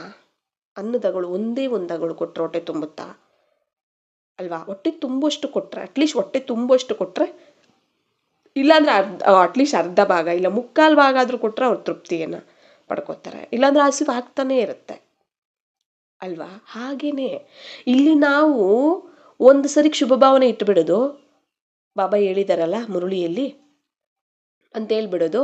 ಒಂದು ಸರಿ ಶುಭ ಭಾವನೆ ಇಟ್ಟು ಆತ್ಮಿಕ ದೃಷ್ಟಿ ಇಟ್ಟುಬಿಡೋದು. ಮತ್ತೆ ನಾಳೆ ನೋಡ್ತೀವಿ ಅದೇ ಕೊಡ್ತಿರ್ತಾರೆ ಅವರು, ದುಃಖ ನಿಂದನೆ ಮಾಡ್ತಿರ್ತಾರೆ. ಅಯ್ಯೋ ಅಷ್ಟು ಶುಭ ಭಾವನೆ ಇಟ್ಟೆ ನೆನ್ನೆಲ್ಲ, ಮತ್ತೆ ಇವಾಗ ನೋಡಿದ್ರೆ ಮತ್ತೆ ಹಂಗೆ ಮಾಡ್ತಾವ್ರೆ. ಅಯ್ಯೋ ಇವ್ರು ಎಷ್ಟಾದ್ರೂ ಅಷ್ಟೇ ಬಿಡಿ, ಇವ್ರು ಪರಿವರ್ತನೆ ಆಗಲ್ಲ, ಬಿಟ್ಬಿಡೋದು. ಹೊಟ್ಟೆ ತುಂಬಷ್ಟು ಕೊಡಬೇಕಲ್ಲ ನಾವು. ಒಂದು ಅಗಳು ಕೊಟ್ಬಿಟ್ರೆ ಏನು ಸಿಗುತ್ತೆ ಅವ್ರಿಗೆ? ಪಾಪ ಎಲ್ಲಿ ತೃಪ್ತರಾಗ್ತಾರೆ ಅವರು, ಎಲ್ಲಿ ಸಂತುಷ್ಟರಾಗ್ತಾರೆ ಅವರು? ಹೊಟ್ಟೆ ತುಂಬವರೆಗೂ ನಾವು ಅವ್ರಿಗೆ ಕೊಡ್ತಾ ಇರಬೇಕು, ಶುಭ ಭಾವನೆ ಕೊಡ್ತಾ ಇರಬೇಕು. ಹೊಟ್ಟೆ ಹಸುವಲ್ಲಿ ಸುಸ್ತಾಗೋಗಿರ್ತಾರೆ ಅವರು, ನೀರು ಇಲ್ಲ, ಊಟನೂ ಇಲ್ಲ, ಅಷ್ಟು ಸುಸ್ತಾಗೋಗಿರ್ತಾರೆ. ಅವ್ರಿಗೆ ನಾವು ಶಕ್ತಿ ಬರೋದಕ್ಕೆ, ಮಾತಾಡೋದಕ್ಕೆ, ಖುಷಿಯಿಂದ ಎದ್ದು ಮಾತಾಡೋದಕ್ಕಿರ್ಬೋದು, ಎದ್ದು ಕೂತ್ಕೊಳ್ಳೋಕ್ಕಿರ್ಬೋದು, ಓಡಾಡೋಕ್ಕಿರ್ಬೋದು, ಶಕ್ತಿ ಬರಬೇಕಲ್ಲ ಮನಸ್ಸಲ್ಲಿ, ಆತ್ಮದ ಶರೀರದಲ್ಲಿ ಕೊಡಬೇಕಲ್ಲ ನಾವು. ಒಂದು ಸರಿ ಕೊಟ್ಟುಬಿಟ್ಟು ನಾವು ಸುಮ್ಮನೆ ಆಗಿಬಿಟ್ರೆ ಆಗುತ್ತಾ? ಹೊಟ್ಟೆ ತುಂಬವರೆಗೂ, ಆತ್ಮ ಸಂತುಷ್ಟ ಆಗೋವರೆಗೂ, ಆ ಲೆಕ್ಕಾಚಾರ ತೀರೋವರೆಗೂ ನಾವು ಕೊಡ್ತಾ ಇರಬೇಕು, ಸ್ಟಾಪ್ ಮಾಡಬಾರ್ದು. ಇದನ್ನು ಯಾವತ್ತೂ ಮರಿಬಾರ್ದು. ಅರ್ಥ ಆಯ್ತಲ್ಲ? ಆಗ ಅವ್ರಿಗೆ ತೃಪ್ತಿ ಆಯಿತು, ಅವ್ರಿಗೆ ಅದು ಅನುಭವ ಆಯಿತು. ಆ ಶಾಂತಿ, ಆ ಪ್ರೀತಿ, ಆ ಸ್ನೇಹ, ಆ ಶಕ್ತಿ, ಧೈರ್ಯ, ಸಹನೆ ಎಲ್ಲವೂ ಅವರಲ್ಲಿ ಗುಣಶಕ್ತಿಗಳು ಅನುಭವ ಆಯಿತು. ಪ್ರಾಪ್ತಿ ಆಯಿತು ಅಂದರೆ ಆಗ ನೋಡಿ ನಮ್ಮ ಜೊತೆ ಚೆನ್ನಾಗಿರ್ತಾರೆ ಅವರು ಖುಷಿಯಿಂದ ಎಲ್ಲ. ಆಗ ನಾವು ಕೊಟ್ಟಿದ್ದು ಸಾರ್ಥಕ ಆಗುತ್ತೆ. ನಾವು ನಿಂದನೆ ಮಾಡೋದು ಅಂದರೆ ಅವರನ್ನು ನೋಡಿ ನಾವು ಆಡ್ಕೊಂಡಂಗೆ ಆಗುತ್ತೆ. ಕಷ್ಟದಲ್ಲಿರೋರನ್ನ ಆಡ್ಕೊಂಡ್ರೆ ಹೆಂಗಿರುತ್ತಲ್ಲ, ನಮ್ಮಂತ ಕೆಟ್ಟವರೇ ಯಾರೂ ಇರೋದಿಲ್ಲ. ಮತ್ತೆ ಅವರಲ್ಲಿ ಇಲ್ಲ, ನಾವು ಅದನ್ನು ನೋಡ್ಬಿಟ್ಟು ಹಿಂಗಂದ್ಬಿಟ್ರೆ ನನ್ನನ್ನು, ಹಂಗಂದ್ಬಿಟ್ರೆ ನನ್ನನ್ನು, ಈ ಥರ ಅಂದ್ಬಿಟ್ರೆ, ಈಗ ಮಾಡಿಬಿಟ್ರೆ ಅಂತ ಹೇಳಿ ನಾವು ಯೋಚನೆ ಮಾಡೋದಲ್ಲದೆ ಎಲ್ಲರ ಹತ್ರ ಡಂಗೂರ ಸಾರ್ಕೊಂಬರ್ತೀವಿ. ಎಲ್ಲರ ದೃಷ್ಟಿಯಲ್ಲಿ ಅವರನ್ನು ಕೆಟ್ಟವರಾಗಿ ಮಾಡಿಬಿಡ್ತೀವಿ. ಎಷ್ಟು ಅದು ಆಡ್ಕೊಂಡಂಗಾಯ್ತು, ಎಷ್ಟು ಕೆಟ್ಟವರಾಗ್ಬಿಡ್ತೀವಲ್ಲ ನಾವು. ಮತ್ತು ಅದು ಹೊರೆ ನಮಗೆ ಜಾಸ್ತಿ ಅಲ್ವಾ? ಆ ಪಾಪ ನಮ್ಮನ್ನು ಸುಮ್ಮನೆ ಬಿಡುತ್ತಾ? ಆ ಕರ್ಮ ನಮ್ಮನ್ನು ಸುಮ್ಮನೆ ಬಿಡುತ್ತಾ? ಇಲ್ಲ ಅಲ್ಲ. ಹಾಗೇನೆ ಅದಕ್ಕೇ ನಾವು ಏನು ಮಾಡಬೇಕಾಗತ್ತೆ? ಒಳ್ಳೆಯದನ್ನೇ ಕೊಡಬೇಕಾಗತ್ತೆ. ಅದಕ್ಕೆ ಬಾಬಾ ಹೇಳೋದು, ಯಾರು ಏನೇ ಮಾಡಿದ್ರು ನೀವು ದಾತನ ಮಕ್ಕಳಲ್ವ ನೀವು, ದಾತ ವಿಧಾತರಾಗಬೇಕು ನೀವು. ತಂದೆ ಸದಾ ಕೊಡುವಂಥವರು, ನೀವು ಕೊಡುವಂಥವರೇ, ಮಕ್ಕಳು ನೀವು ಕೊಡುವಂಥವರಾಗಬೇಕು. ಆಯಿತಾ? ಆದ್ದರಿಂದ ಸದಾ ಕೊಡುವಂಥವರಾಗಿ ಅದರಲ್ಲೇ ತಗೊಳ್ಳೋದಿರತ್ತೆ ಅಂತ ಹೇಳ್ತಾರೆ ಬಾಬಾ. ಈಗ ಕೊಡುವಂತಹ ಒಂದು ಸಂಸ್ಕಾರ ನಾವಿಲ್ಲೇ ತುಂಬಿಕೋಬೇಕಲ್ವಾ. ಸತ್ಯ ತ್ರೈತಾಯುಗದಲ್ಲೂ ಇರುತ್ತೆ, ದ್ವಾಪರ ಕಲಿಯುಗದಲ್ಲೂ ಸಹ ಕೊಡ್ತಾ ಇರ್ತೀವಿ. ನಮ್ಮ ಮೂಲಕ ಬಂದು ಇಲ್ಲಿ ನಾವು ಈ ಕೊಡುವಂಥ ಸಂಸ್ಕಾರವನ್ನು ತುಂಬಿಕೊಂಡ್ವಿ ಅಂದರೆ, ದ್ವಾಪರ ಯುಗದಿಂದ ನಮ್ಮ ವಿಗ್ರಹಗಳ ಇರುತ್ತಲ್ಲ, ನಮ್ಮ ಮೂರ್ತಿಗಳ ಹತ್ರ ಬಂದವರು ಆ ಶಾಂತಿ, ಆಶೀರ್ವಾದ, ಪ್ರೀತಿ, ಆ ಸಂತೋಷವನ್ನು ಅನುಭವ ಮಾಡ್ಕೊಂಡು ಹೋಗ್ತಾರೆ. ಅದಕ್ಕೆ ಬಾಬಾ ಹೇಳ್ತಾರೆ, ಒಂದು ಜಡಮೂರ್ತಿ ಹತ್ರ ಹೋಗಿ ಎಷ್ಟು ಅವರು ಶಾಂತಿಯನ್ನ, ಒಂದು ಅಟ್ಲೀಸ್ಟ್ ಅಲ್ಲಿರೋವರೆಗೂ ಆದರೂ ಶಾಂತಿ ಅನುಭವ ಆಗುತ್ತೆ ಅವ್ರಿಗೆ. ದೇವಸ್ಥಾನಕ್ಕೆ ಹೋದಾಗ ಆ ಜಡಮೂರ್ತಿಯಿಂದ ಶಾಂತಿ, ಒಂದು ಸ್ವಲ್ಪ ನೆಮ್ಮದಿ ಅನಿಸ್ತಿದೆಪ್ಪ, ಸ್ವಲ್ಪ ಶಾಂತಿ ಅನಿಸ್ತಿದೆ, ಒಂದು ಸ್ವಲ್ಪ ಏನೋ ಮನಸ್ಸಿಗೆ ಆರಾಮ ಅನಿಸ್ತಿದೆ ಅಂತ ಅನುಭವ ಮಾಡ್ಕೊಂಡ್ಬಿಡ್ತಾರೆ ಆ ಜಡಮೂರ್ತಿ ಹತ್ರ ಹೋಗಿ. ನಾವು ಯಾರು ಈಗ ಚೈತನ್ಯ ಮೂರ್ತಿಗಳು, ಚೈತನ್ಯ ದೇವಿಗಳಲ್ಲ ನಾವು. ಮತ್ತು ಯಾರಿಗೆ ಏನೇ ಆದರೂ ನಾವು ಕೊಡುವಂಥವರಾಗಬೇಕು. ಈಗ ಪಾತ್ರ ಮರಿಬೇಕು ನಾವು, ದೇಹಗಳನ್ನು ಮರಿಬೇಕು ನಾವು. ಕೇವಲ ಆತ್ಮದ ಸಂಸ್ಕಾರವನ್ನು ಇಮರ್ಜ್ ಮಾಡ್ಕೋಬೇಕು.